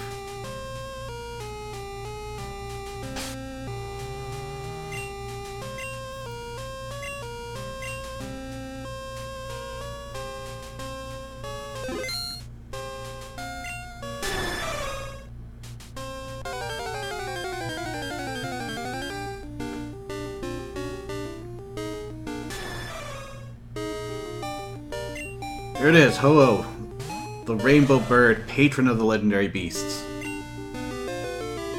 As it's based on the Phoenix, it would be of no surprise that it's both the fire and flying type. But being that it's level 60, I don't feel too bad about throwing surfs at it. Now, if you're playing Silver, you'll find Ho-Oh up here at level 70 after you get the rainbow wing from the man in Pewter City. In Silver, you'll find it here. Gold, you can go here straight after saving the radio director, as he'll give you the wing, and he will be level 40. Now, why would you want a level 40 Ho-Oh over a level 70 Ho-Oh? Well, they did something very interesting. You can catch the box art legendaries in any Gen 2 game. That's not a problem. But they learn their signature moves at an early level, and there is no way to get those back once you get past that point. So, In gold, you can get your level 40 Ho-Oh, and it'll come with Sacred Fire, which is a powerful fire-type move that has a significantly high chance of burning.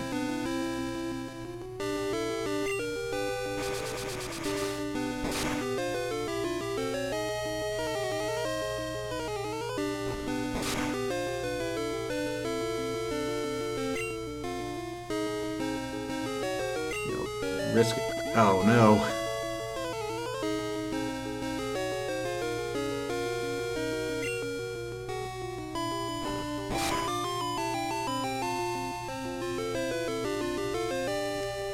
Hey, Messing with Charles, welcome to the stream, and you are absolutely correct. Level 40 Ho gets Sacred Fire, and Lugia, level 40 in Silver, gets Aeroblast, which is a strong flying-type move with a high chance of critical hits. Go for Surf again? Yeah, definitely the Surf.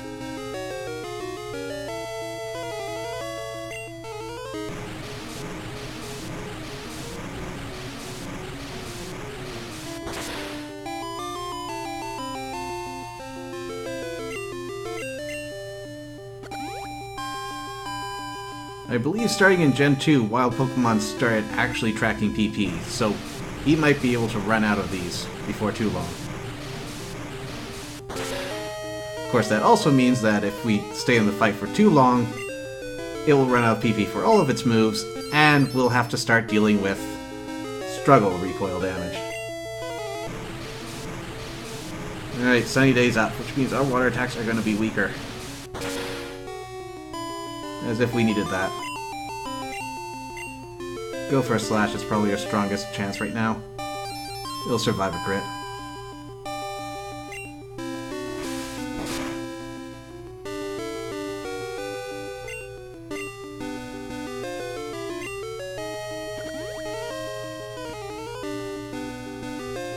Hey, no problem.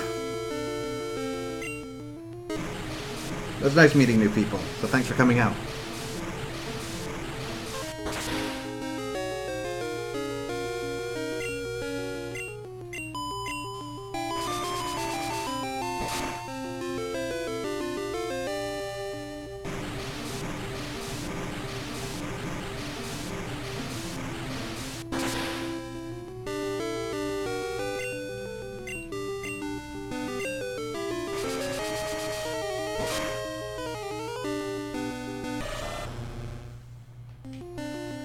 Alright, TikTok's down.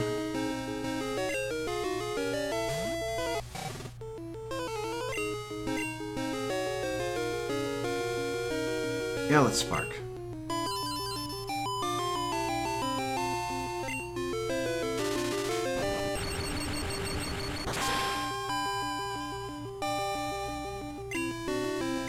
That didn't do nearly as much as I hoped it would.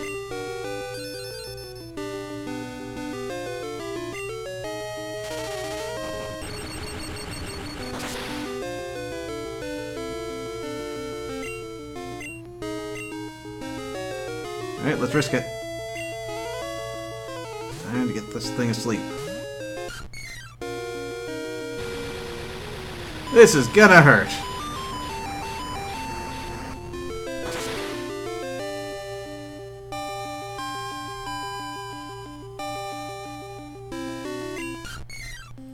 Oh, that's why I said it was a risk.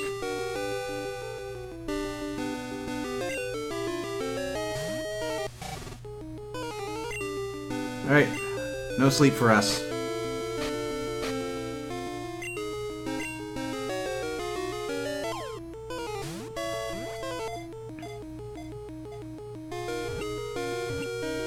Oh, thanks for the follow. I stream normally every Tuesday. Last week was a bit of an oddity. So I'm here every week at the same time. But if you wanted to catch up with me at all, I port all of my videos now to YouTube, so you can follow me there, too. That said, it's not quite the same as being able to speak with me live and stream.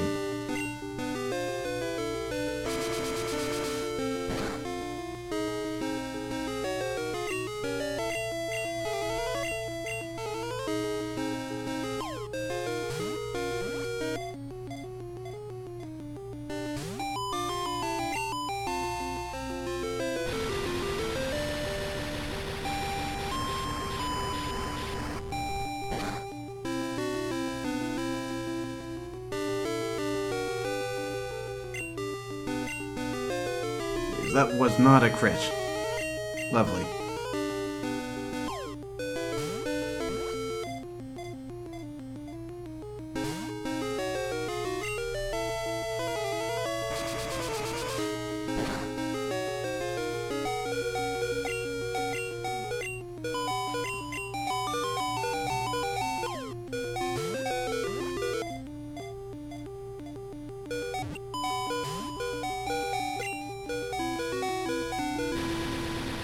Bye, Floodlight.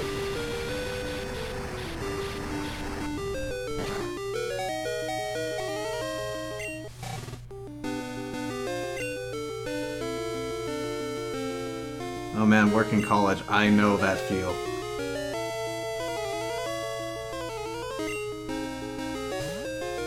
Hope your courses are going well.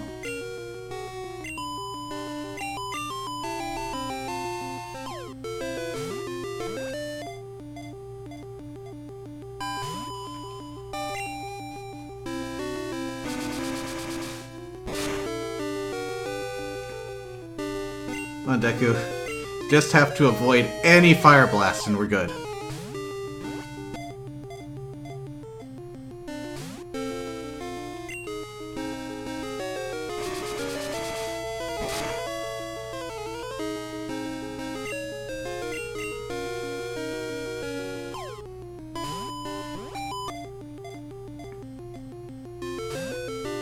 You're welcome anytime.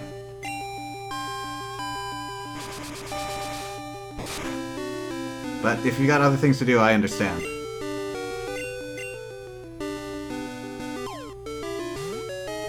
Semester starting, nice.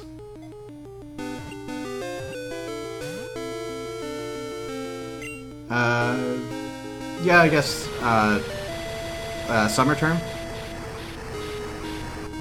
Yeah, there goes Deku.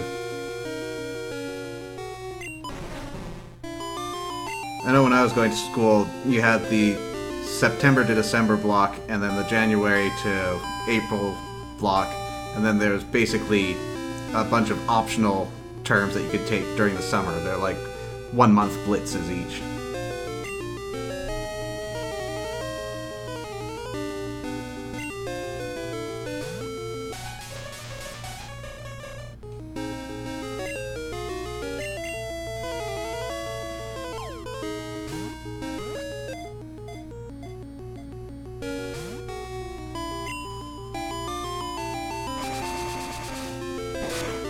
Come on, Ho, you can tease me a little bit.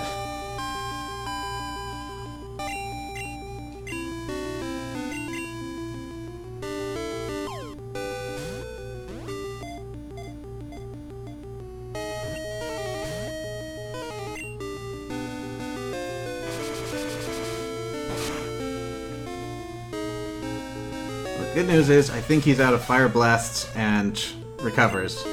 Bad news is, I don't think it's gonna matter.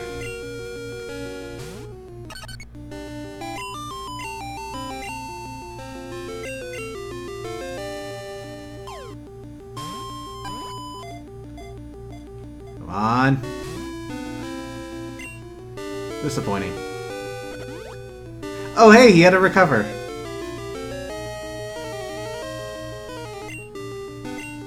Why not?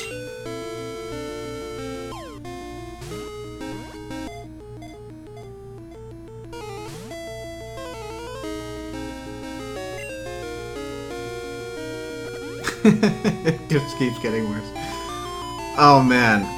Books are where all the expenses are. They're ridiculous.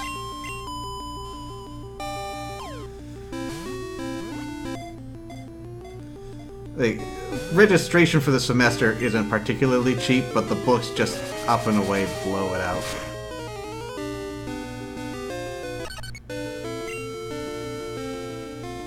That's why you save before fighting legendaries.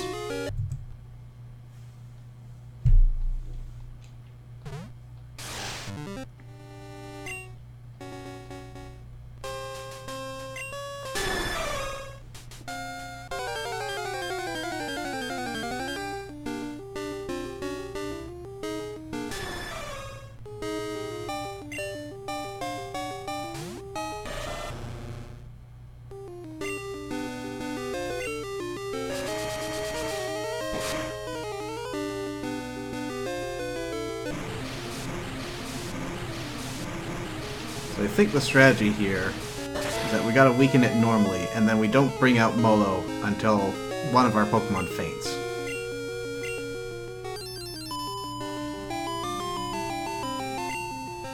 Let's see, it's one sunny day. I think recovers are at 10. May as well not keep track of the sunny days. They're essentially free turns, but... one recover.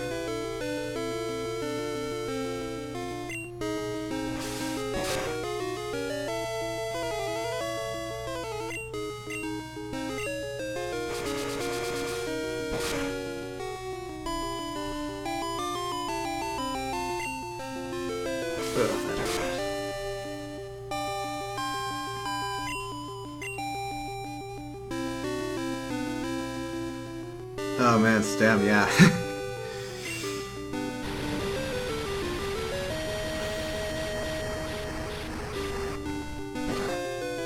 And sometimes they give you a lot of weird, mandatory electives. So not electives at all. Like, yeah, I'm going to need English in this degree.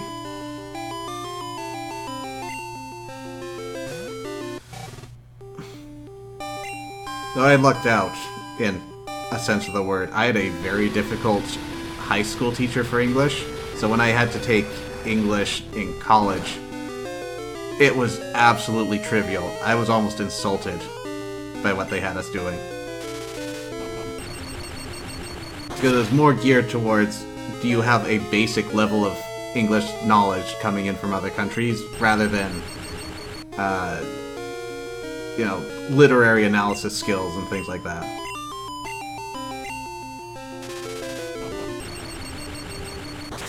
It was at the point where I was leading class discussions, which is a terrifying prospect for me.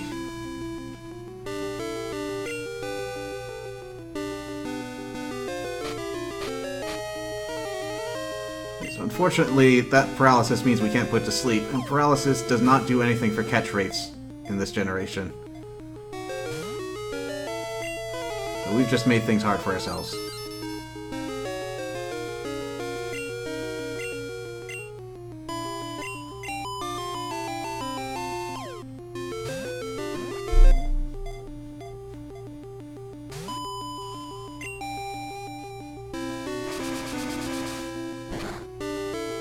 Those now and trying out a physics major. That should be fun.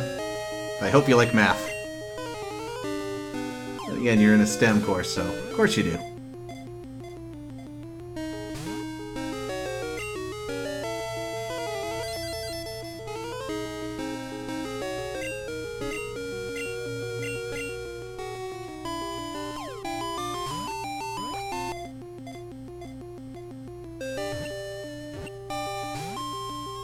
Oh, he had 2 shakes that time.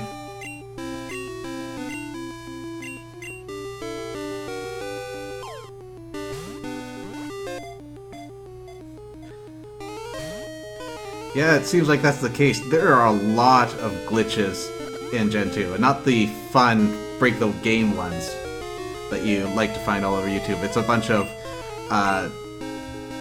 improperly coded variables. Like how the Moon Ball is useful for catching Pokemon that evolve with a burn heal.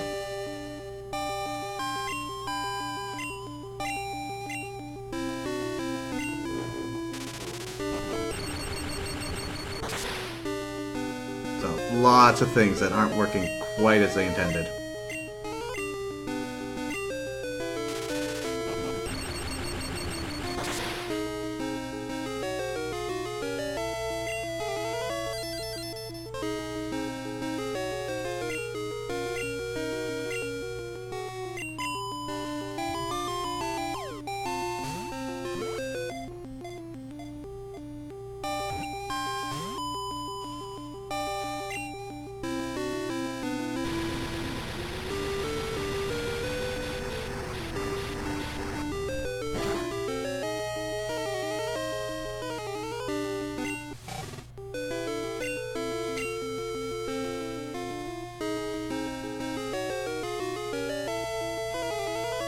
Yeah, Molo's not gonna get that sleep out.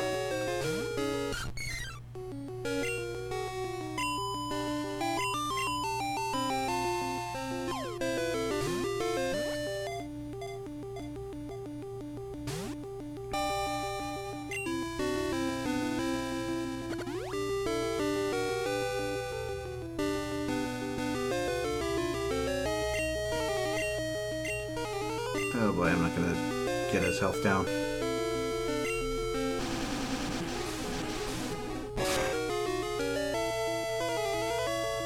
This will take more work. It really depends on what your skills are aligned towards. Like, I used to be phenomenal at math, and then I took second term calculus, and it just all fell apart.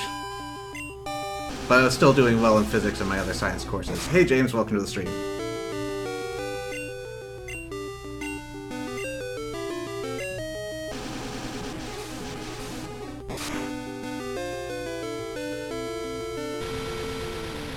Bye, Molo.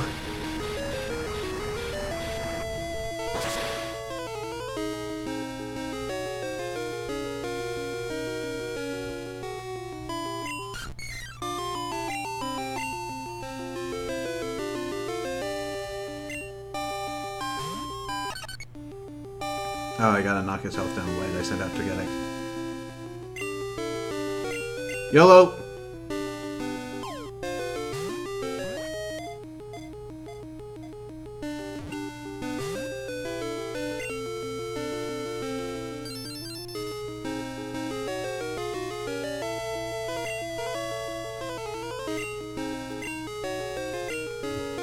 Yeah, it is a bit weird that Ho-Oh doesn't get a special song.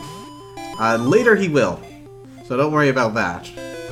But the Beasts were the first ones to get a special song, and it only started happening in Crystal. And that's pretty much because Suicune was the box legendary.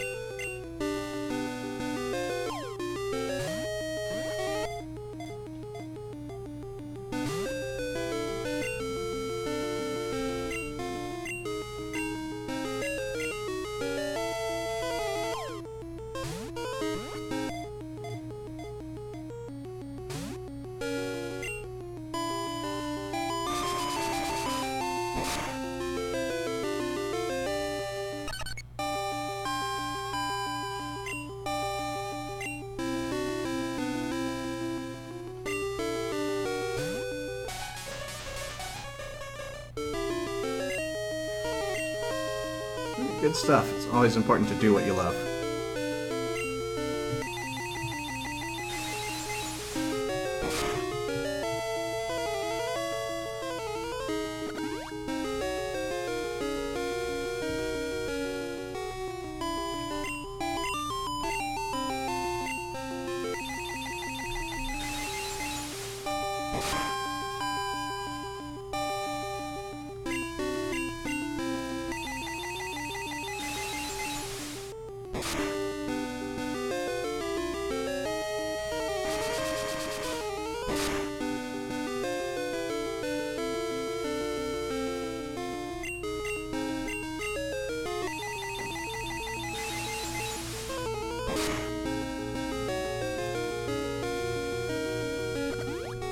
No! Why?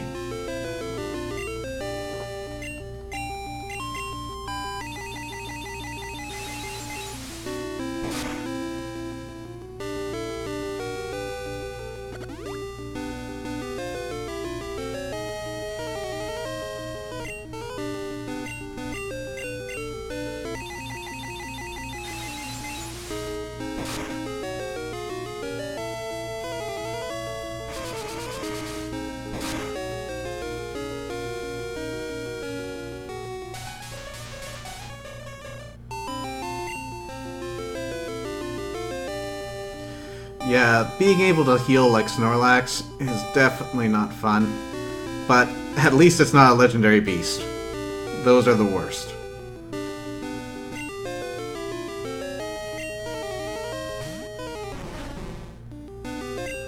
Oh, this is gonna go well. Yeah, I got nothing.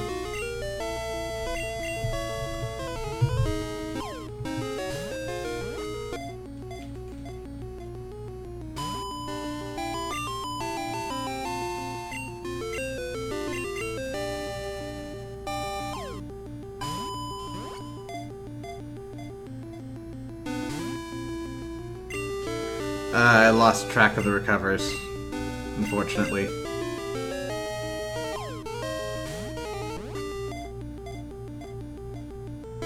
But at this point, it really doesn't matter. Got it!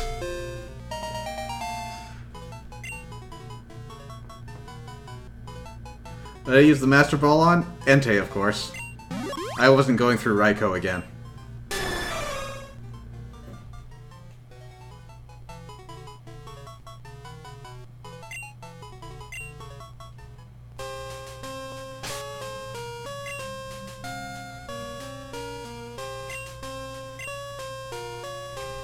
Good thing we can fly off this route.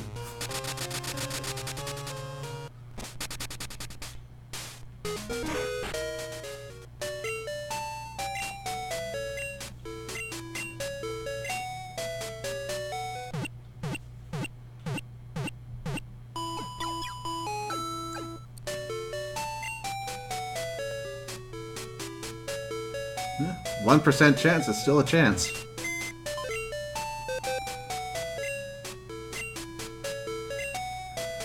Okay, and we are going to need to immediately pull it out.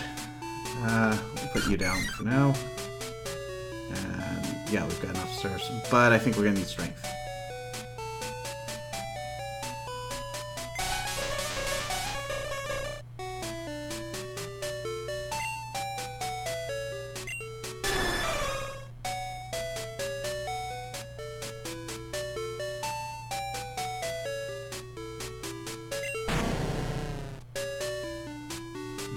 Do it.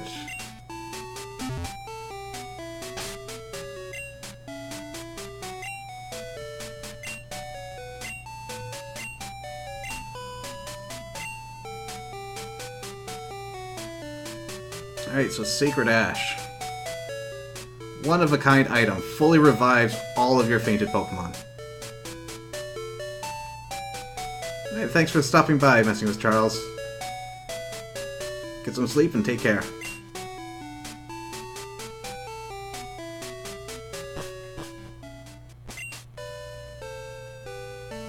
I remembered. Exit's up here. Actually, come to think of it, we'll get there faster from Azalea Town.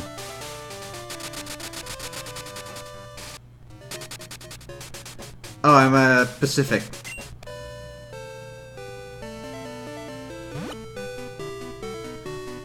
Do not put down my time zone in my blurb. It's been so long since I last saw it.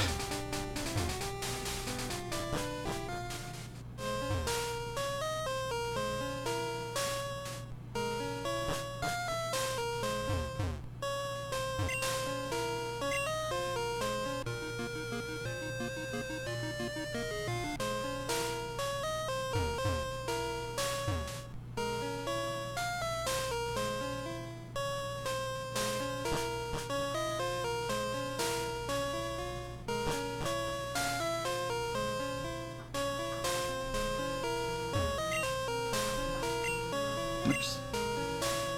Alright, so it says Ho-Oh on this wall here.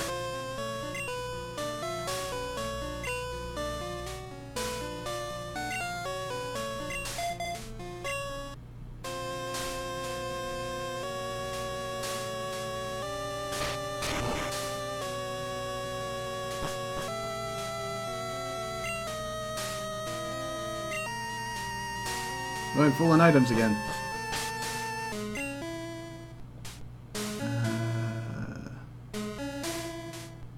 Let's see, hold on to that. Hold on to those. Drop you.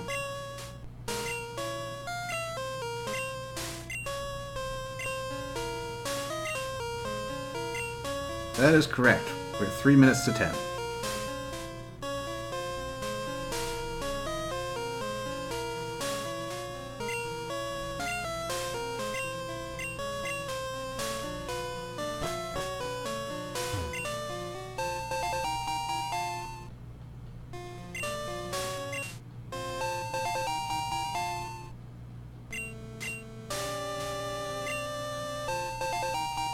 Charcoal. You can buy that.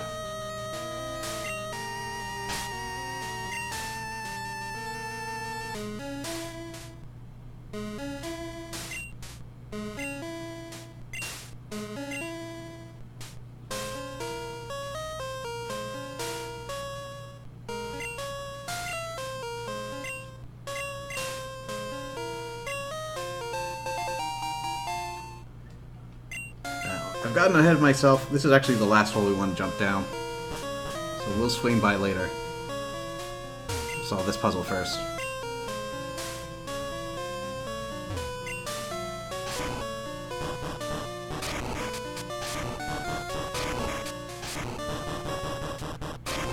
Get the corners done.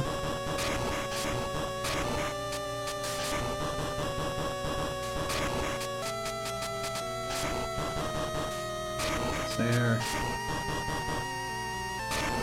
It doesn't look like it's an edge, so we'll keep it there.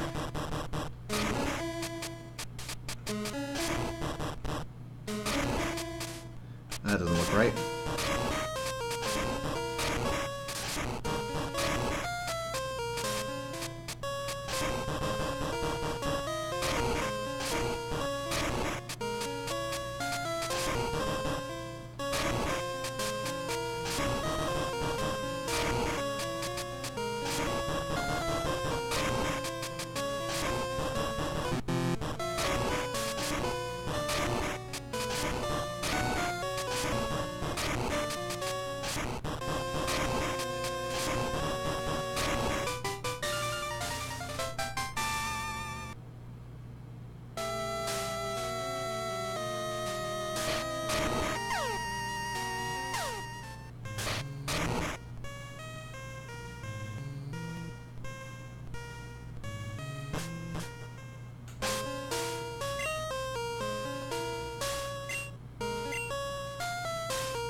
Oops.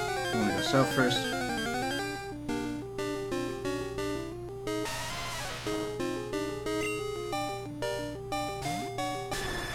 Oh, the Rattata's not wasting its time. It's wasting my time. But, moreover, it's eagerly looking for a chance to prove itself and become a member of my crew.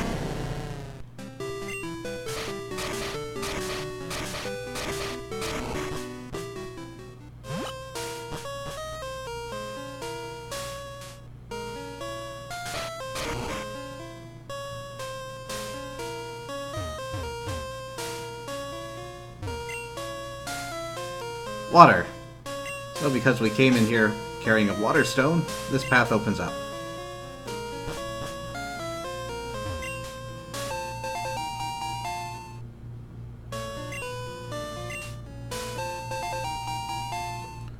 Still water? That's more useful than charcoal. Ooh, Starpiece, we want that. Sells for good money.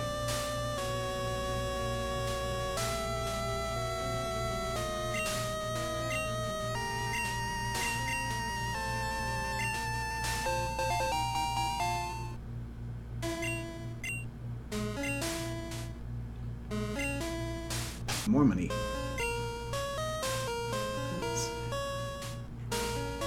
There's a lot to explore here, and a lot of it is cut off from you. But moreover, these back rooms are only available in Crystal Lawn. What do I get rid of here?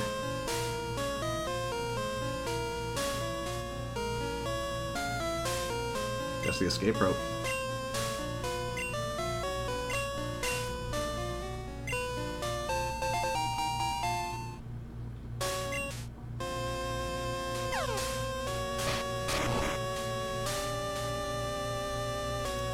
They possess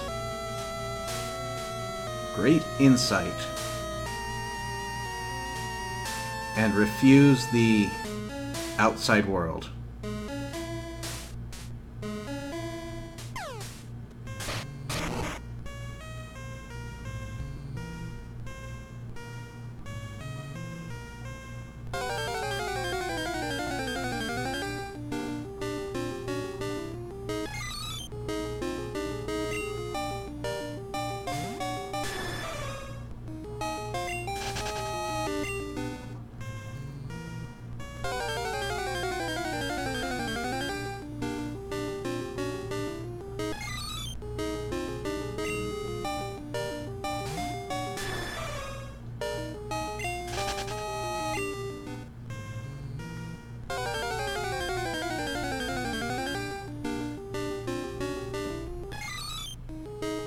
Aw. Looks so sad.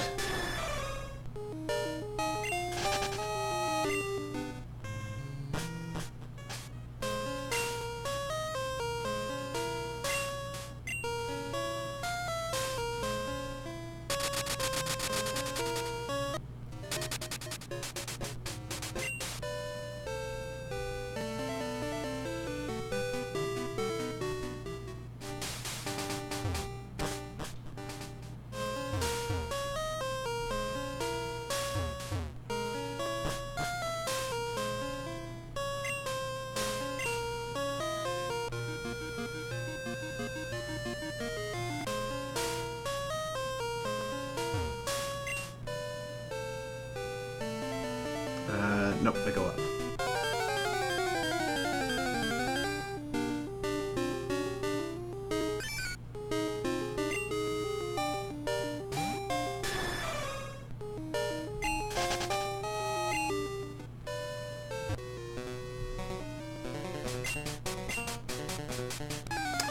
And I still have FOMO up front, don't I? Well, I guess it steals a little bit of the experience from me.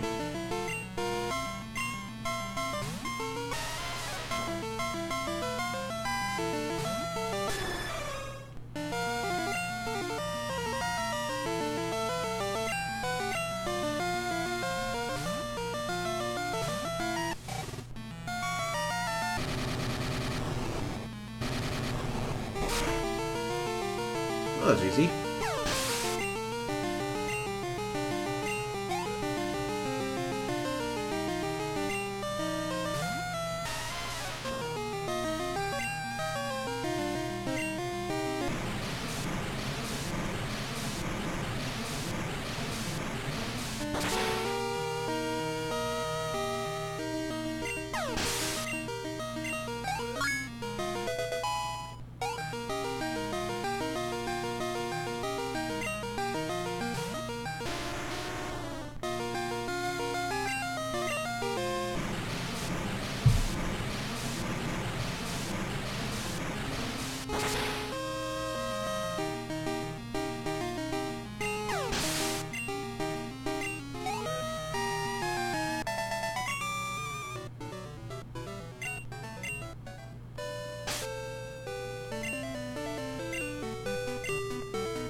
Alright, and the final unknown message. We humans must learn to walk in harmony with them. We depart for their sakes.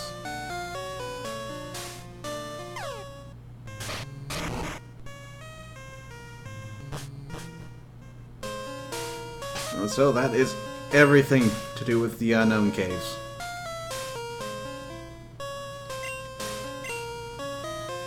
Pretty spooky stuff.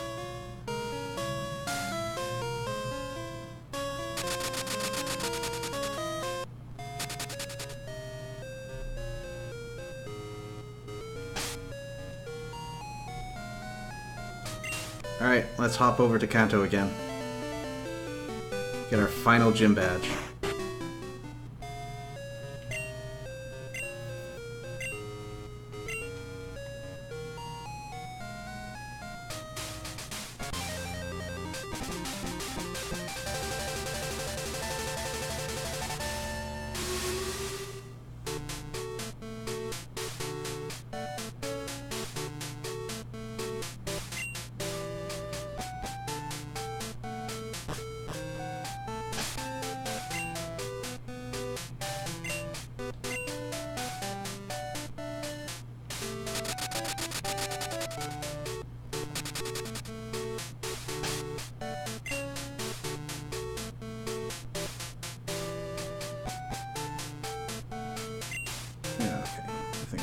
Yeah.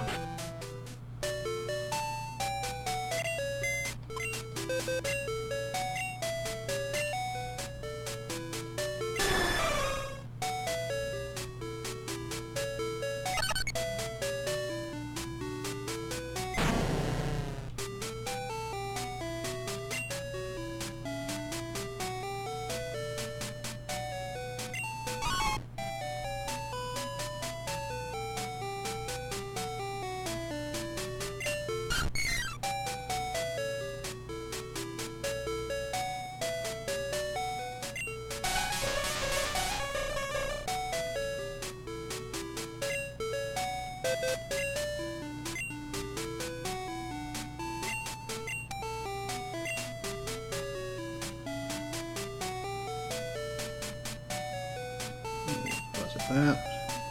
No room. Oh no. This is the worst possible timeline.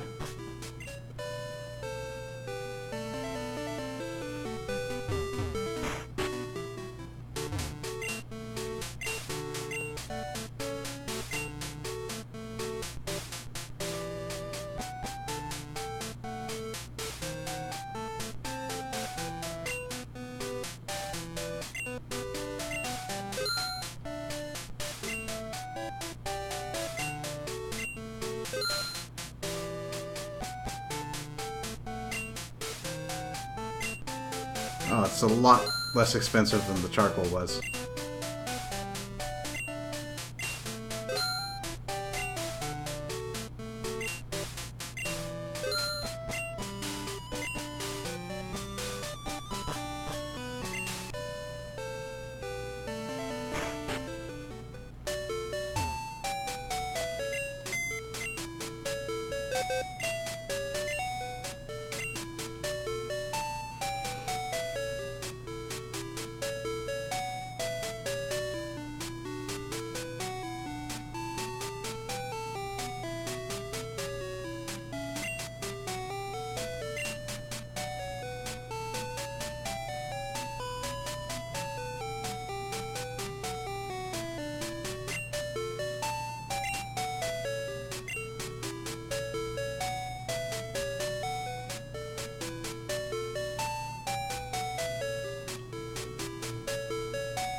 I'm gonna give you the ice so that we can take your leftovers.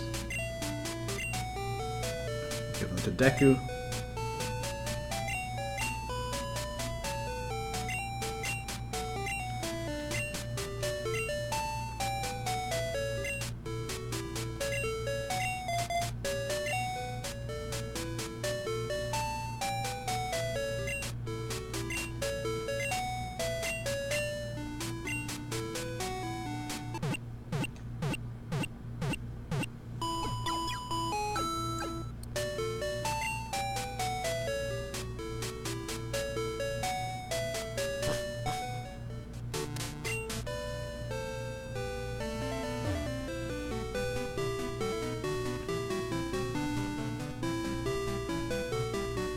Alright, Viridian Gym time.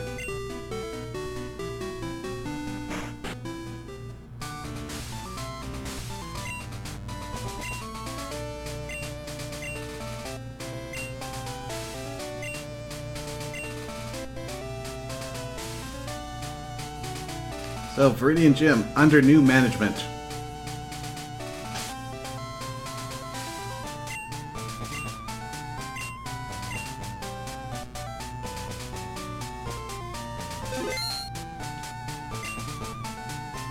Yo!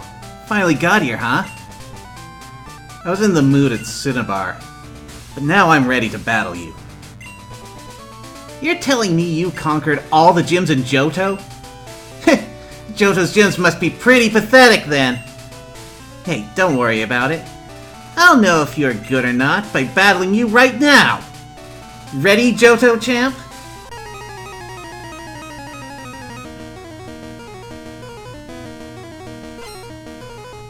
There's a familiar face.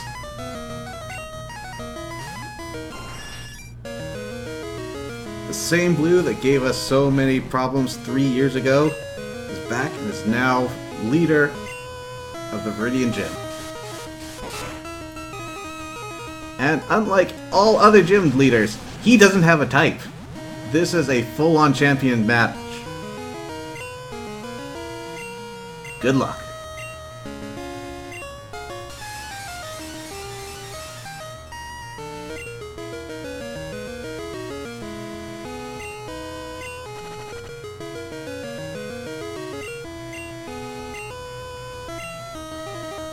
We got Toxic and Leftovers on Deku. That Protect has many uses. It gives us a free turn of having the poison tick down. Gives us a free turn of Leftovers. It's not to like.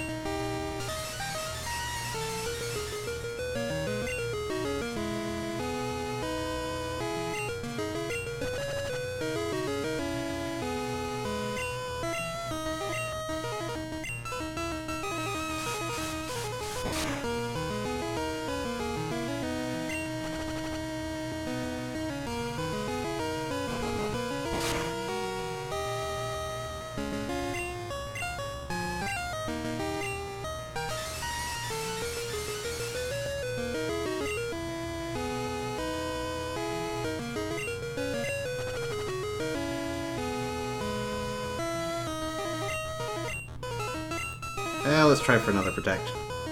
Nope.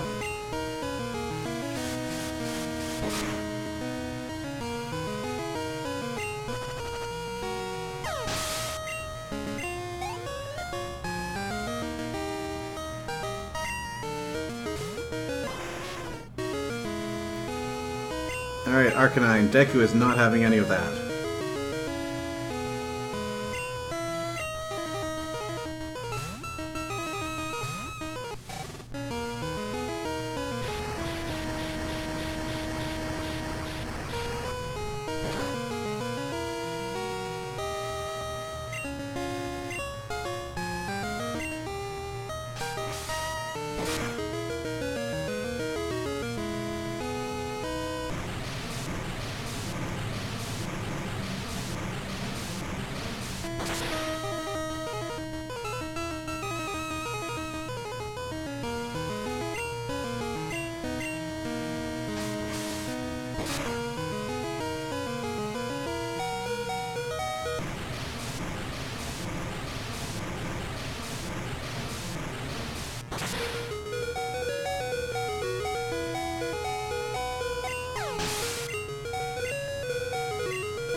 Could do.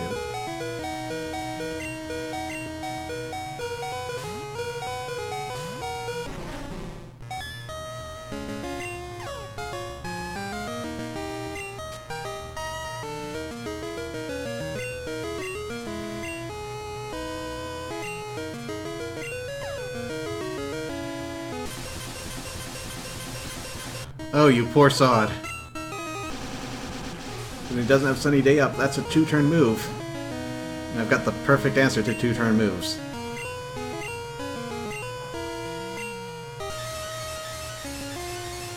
Not that it would have done a lot of damage anyways. I 4 times resist it.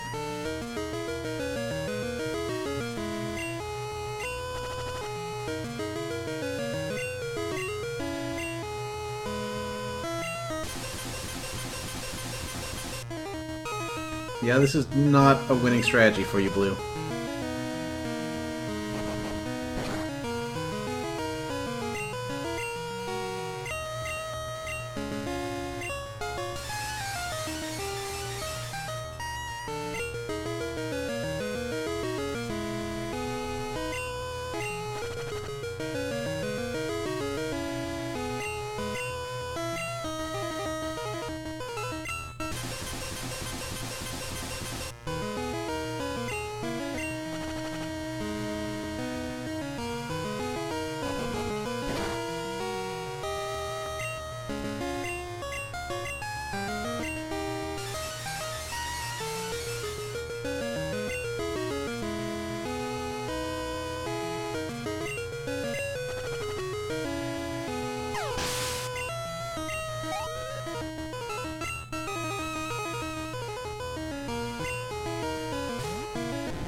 is the definition of insanity.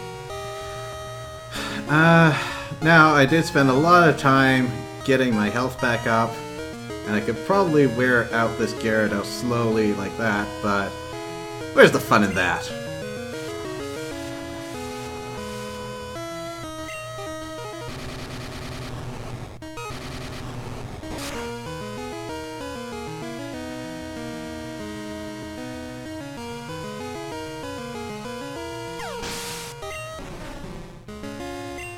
Unfortunately, I do lose out on that XP.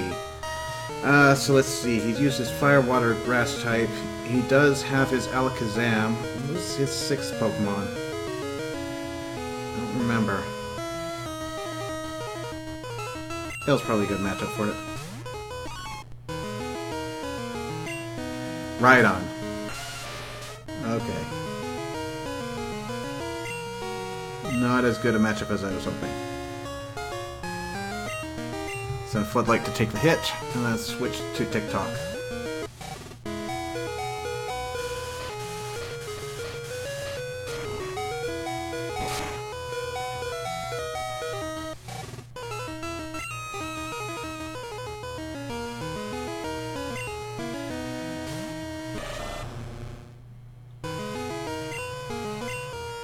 And since he was so kind to set up the rain for me,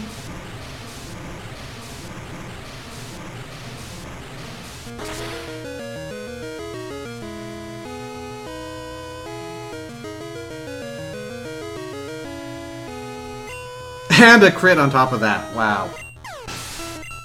Harsh, man.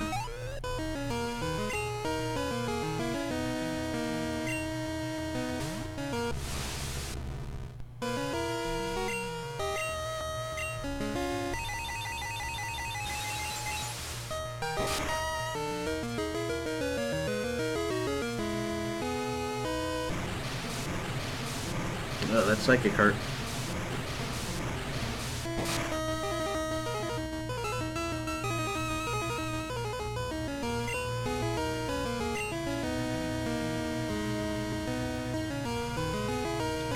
And betting Psychic's coming up, so Ale should be able to switch in, no problem.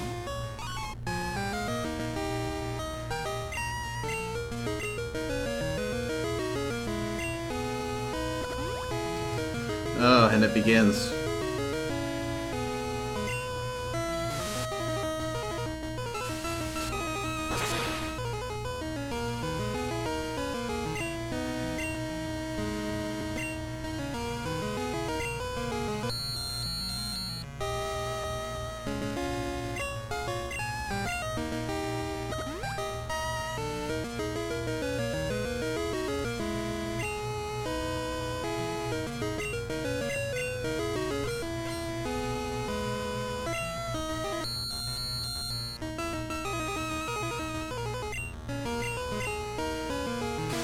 Ah, dang, you got me.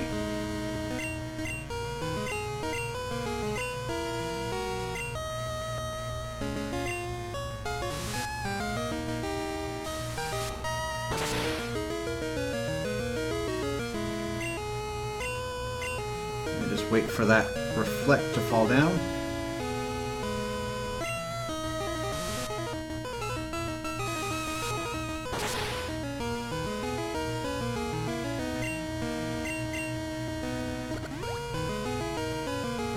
I think that's 3 recovers? 4, maybe.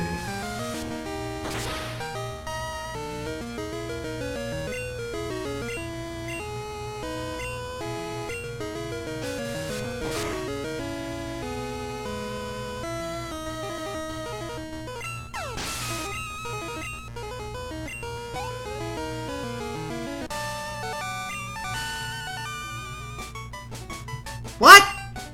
How the heck did I lose to you? Alright, here, take this. It's Earth Badge.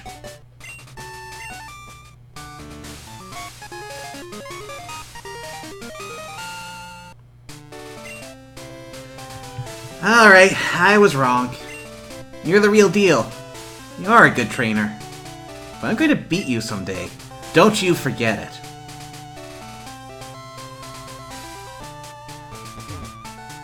So Looks like Silver is not the only rival to have grown.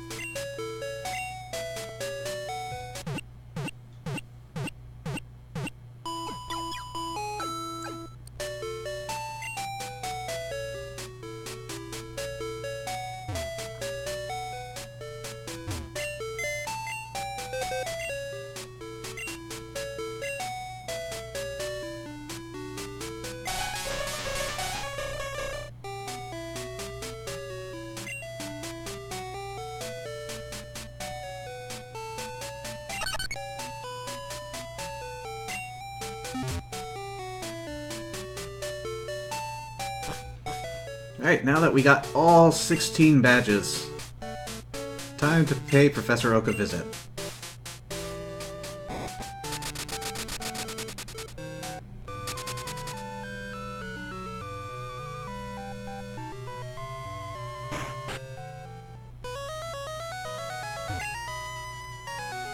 Wow! That's excellent! You collected the badges of gyms in Kanto. Well done! I was right in my assessment of you. Tell you what, Zebel. I'll make arrangements so that you can go to Mount Silver. Mount Silver is a big mountain that is home to many wild Pokémon. It's too dangerous for your average trainer, so it's off limits. But we can make an exception in your case, Zebel. Go up to Indigo Plateau. You can reach Mount Silver from there.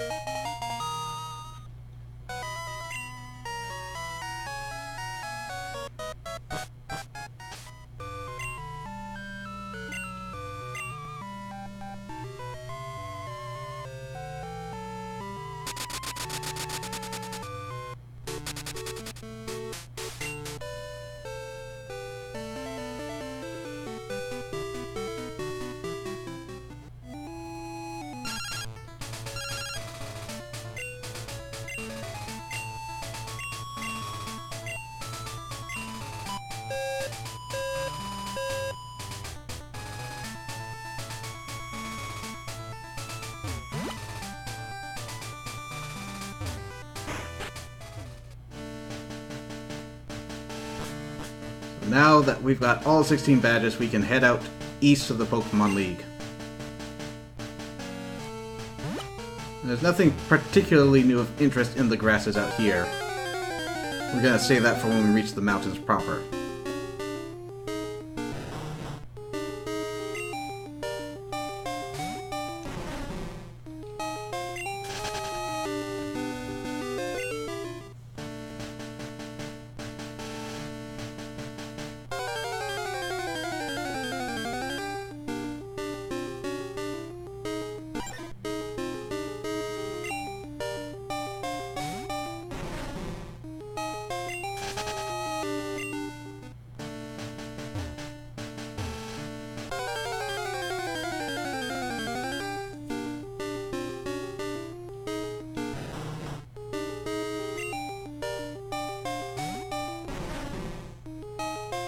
As you might note, extremely high levels for wild Pokemon out here. And being that this is the final area of the game, this is where you'll want to spend all of your training.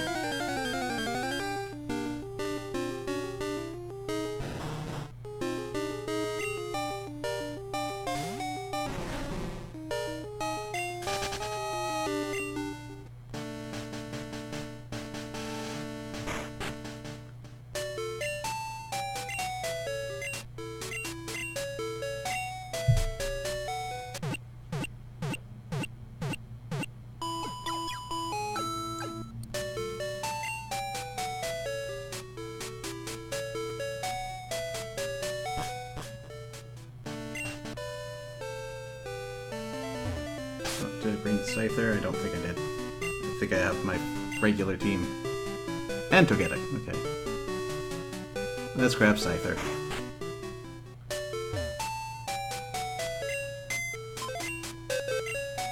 Actually, let's grab Scyther after. Because I want to head into that cave. Now we're only going to go in briefly. We're not going to be finishing the game off tonight. That's going to come next week. And there's still at least half a day of material left. But so long as it's nighttime, I want to drop in here. Now to reach the final challenge, you do not technically need any HMs. You can go in with your full team, no problem. But the entire cave is dark. And if you bring your HMs, you can collect up a handful of last dungeon items.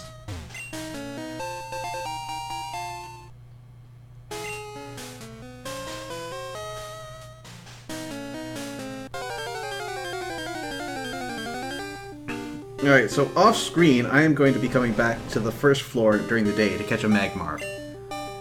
As between him and Pikachu, they both lead to the final baby Pokemon that we can get in this game. But on the second floor is where our current target is. And Deku is not a good choice to have up front.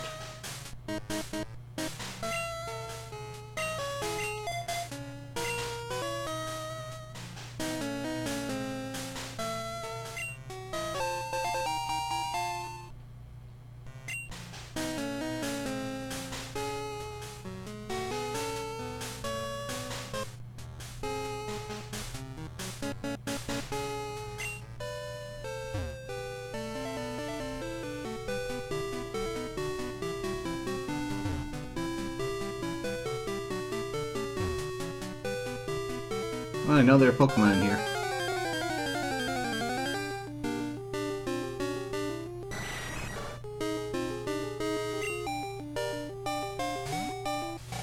Of course, it wouldn't be a cave without Golbat.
There's a lot of variety here, at least.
So we don't know what Golduck's deal are. Golbats are definitely annoying. Mean looked so that you can't run away from them. Probably Confuse Ray as well. So they're an interesting RPG trope. The Parasect are probably packing spores, which are guaranteed sleeps.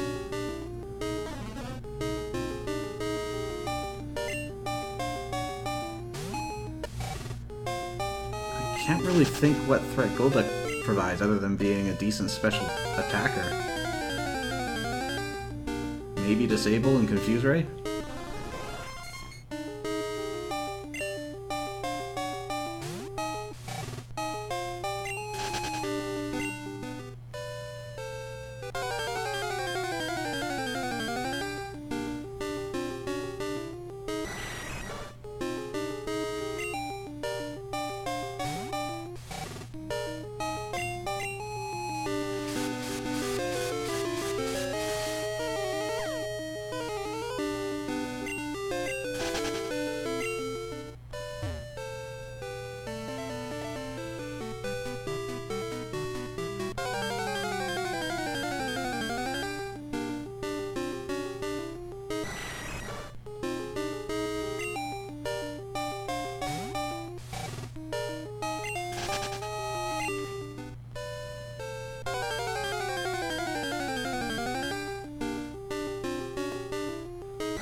Come on, I know you're in here.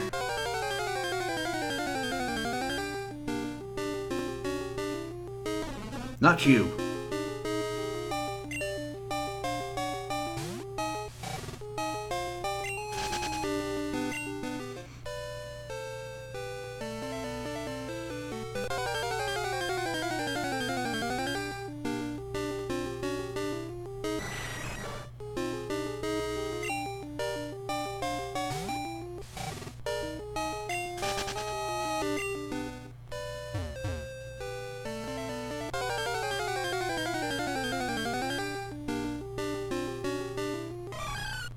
There she is.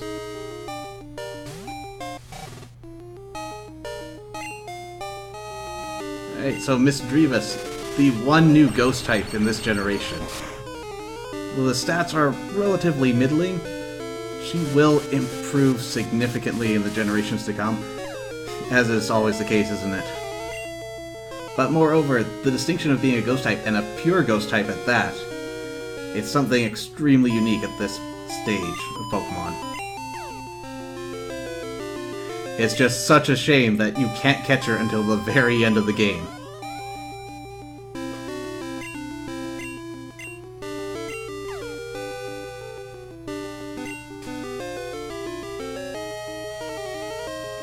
Also, I'm wondering if in the wild it has a particular combination.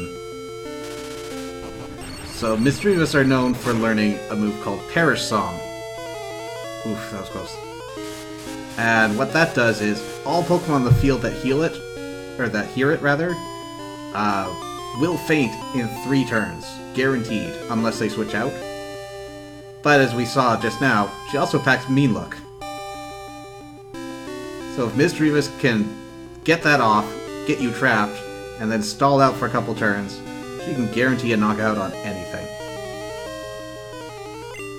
Let's get to ballin'.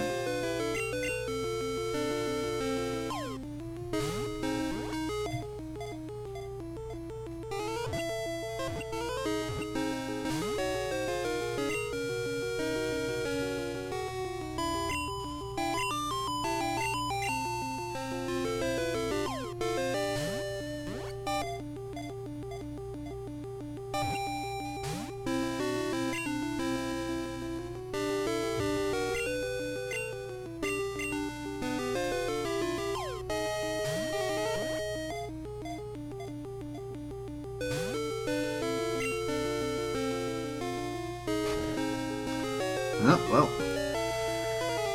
Pain Split will have... Sorry, let me try again. Pain Split will add up the HP of the active combatants and then evenly distribute it amongst them. Used correctly, it's both hurting and healing at the same time.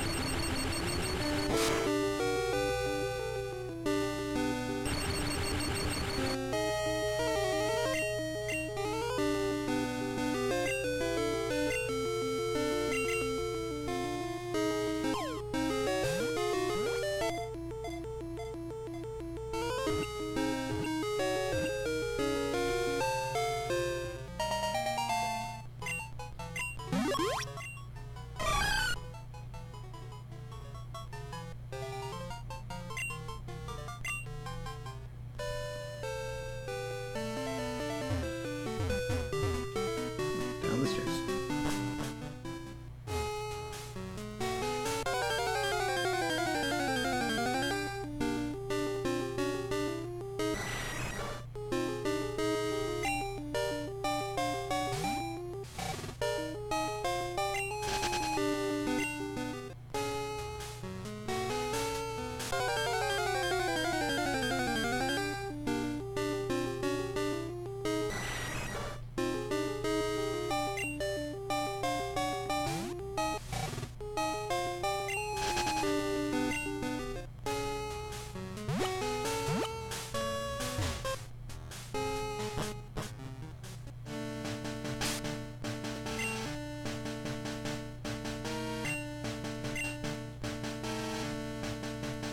So as we can see, Mount Silver, technically in Johto.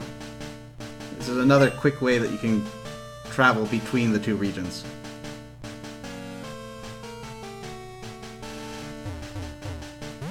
Whoops. Yeah, I do need Scyther, so I'll pick that up.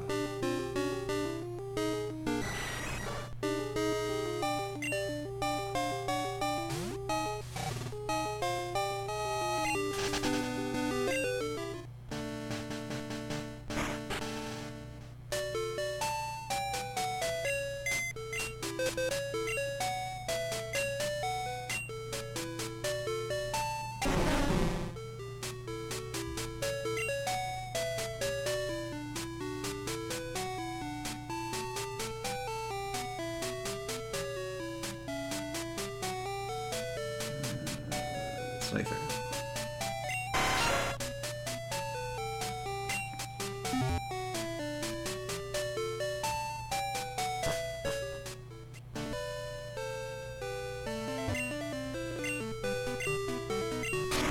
Not sure what the point of the second tree is.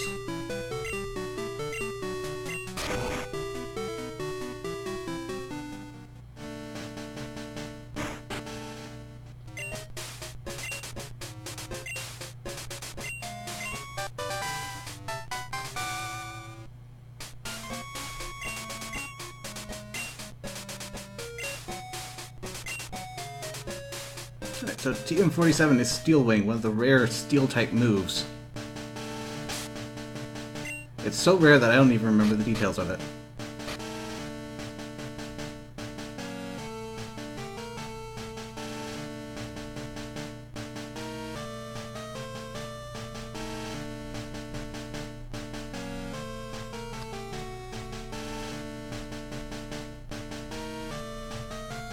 I don't remember the effects of this. I know it's not perfect accuracy. It's probably mid to high tier damage. And I think it occasionally raises one of your stats. I'm going to go out on a limb and say defense, but I'm not certain on any of that.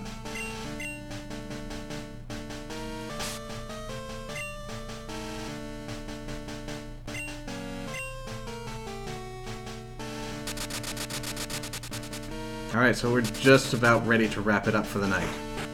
There's one last thing we need to do.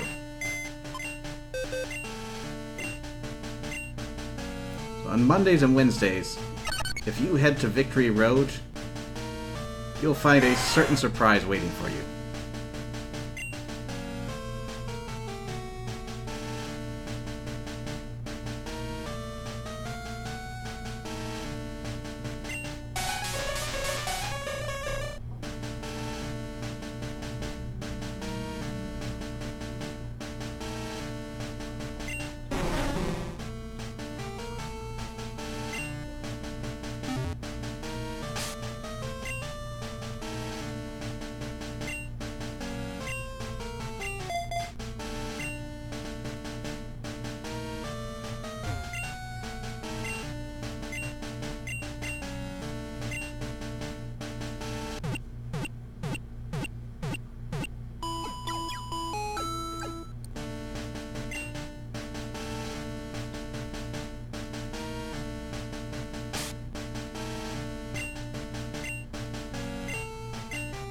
man, that nice round Pokedex number.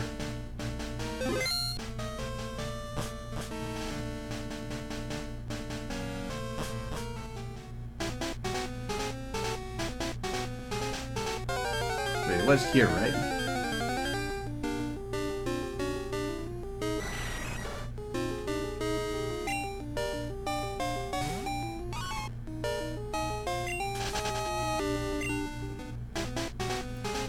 Sorry, just a sec. I gotta confirm my information.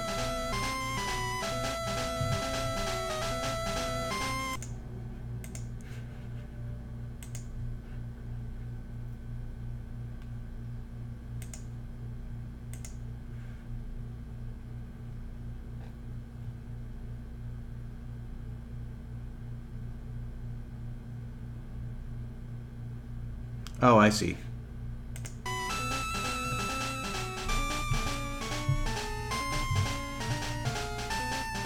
Heading the wrong direction.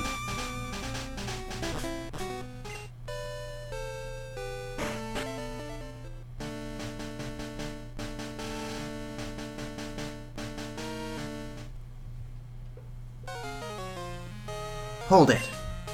You're going to take the Pokemon League Challenge now? That's not going to happen.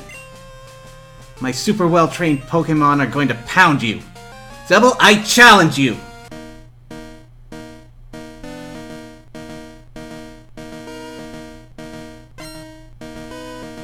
Here it is, the final battle against Silver.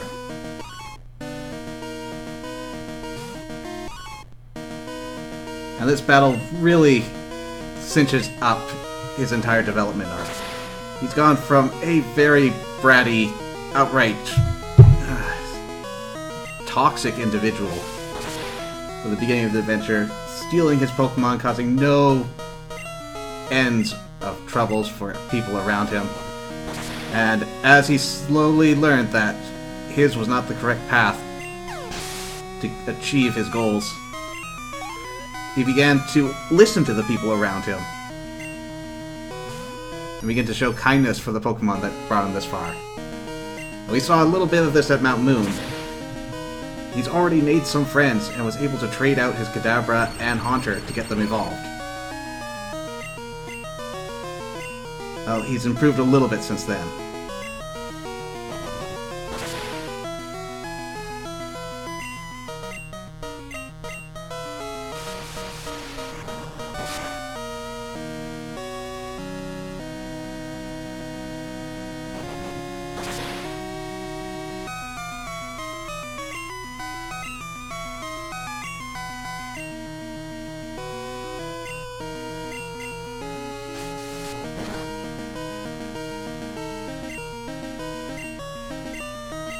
Yeah, King's Rock.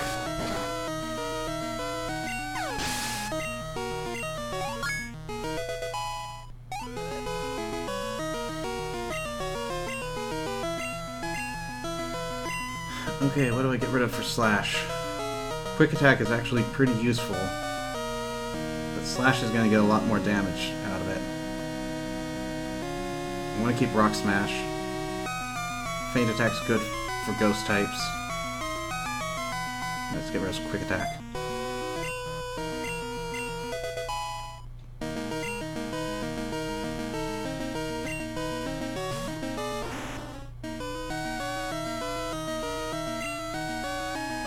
I don't want to solo you with Ale, but if you insist.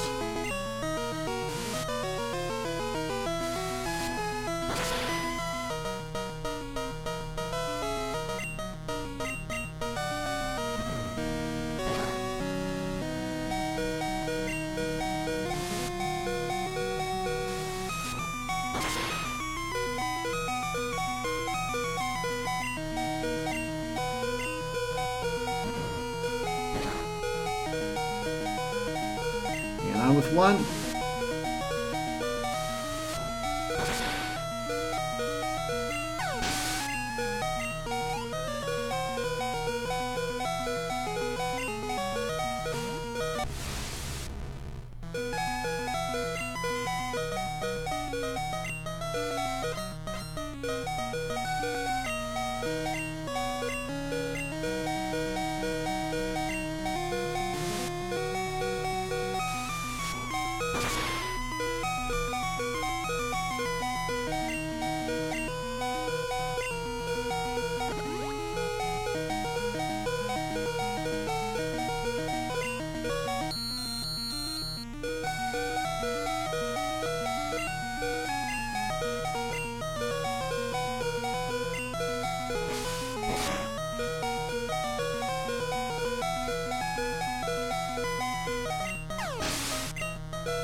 There we go.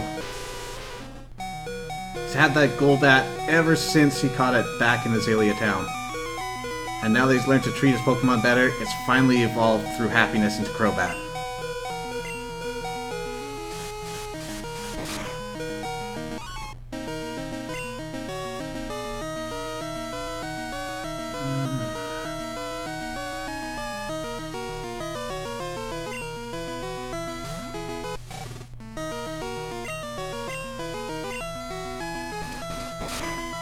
He might start flinching me, which is a problem.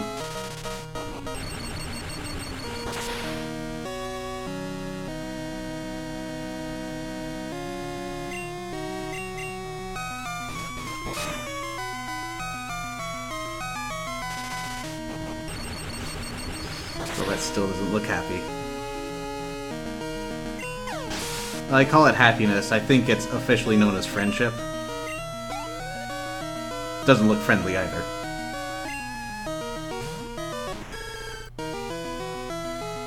Oh, finally, the Pokemon he started his journey with.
A little late for Safeguard, unfortunately.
Okay, I lost.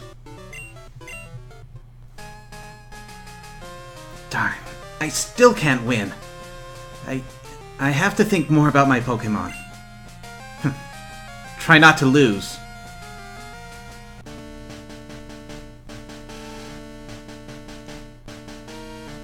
And so that is our rival, Silver. And I can honestly say, I'm comfortable saying that he is the strongest part of 2nd Gen. I just greatly enjoy watching him grow and change over the course of the journey. And it's all the little subtle touches that come out with his Pokemon. So, let's discuss Silver a little more. There was a rumor circulating about Silver, and this got introduced into the Pokemon Special manga, and was eventually, in the 4th generation, canonized in the games themselves, during the Heart Gold Soul Silver remakes. And that is, Silver is the son of Giovanni. the big bad Team Rocket boss from the first game, he had a kid. And when Red went through all of his ordeals in the Pokemon League and finally beat him in his own gym, Giovanni had to pack up his things and leave. And one of the things he left was Silver. And because of that, because he saw his father as weak, as Team Rocket as weak, and he didn't want to deal with that anymore, he wanted a quest to become strong. And he may not have beaten his rival today, but I certainly think he's gotten there.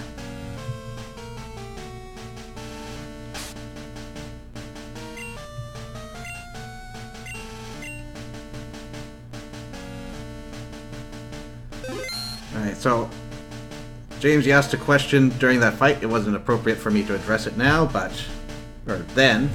now. That plushie, that's a Goomy. Goomy is a 6th generation Pokemon. It is a dragon type with some very unique properties. That plushie right there is one of a kind, though, because it's the only one I've made.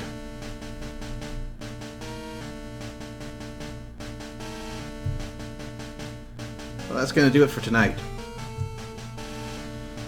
So, I am not confident that next week is going to be all Pokemon.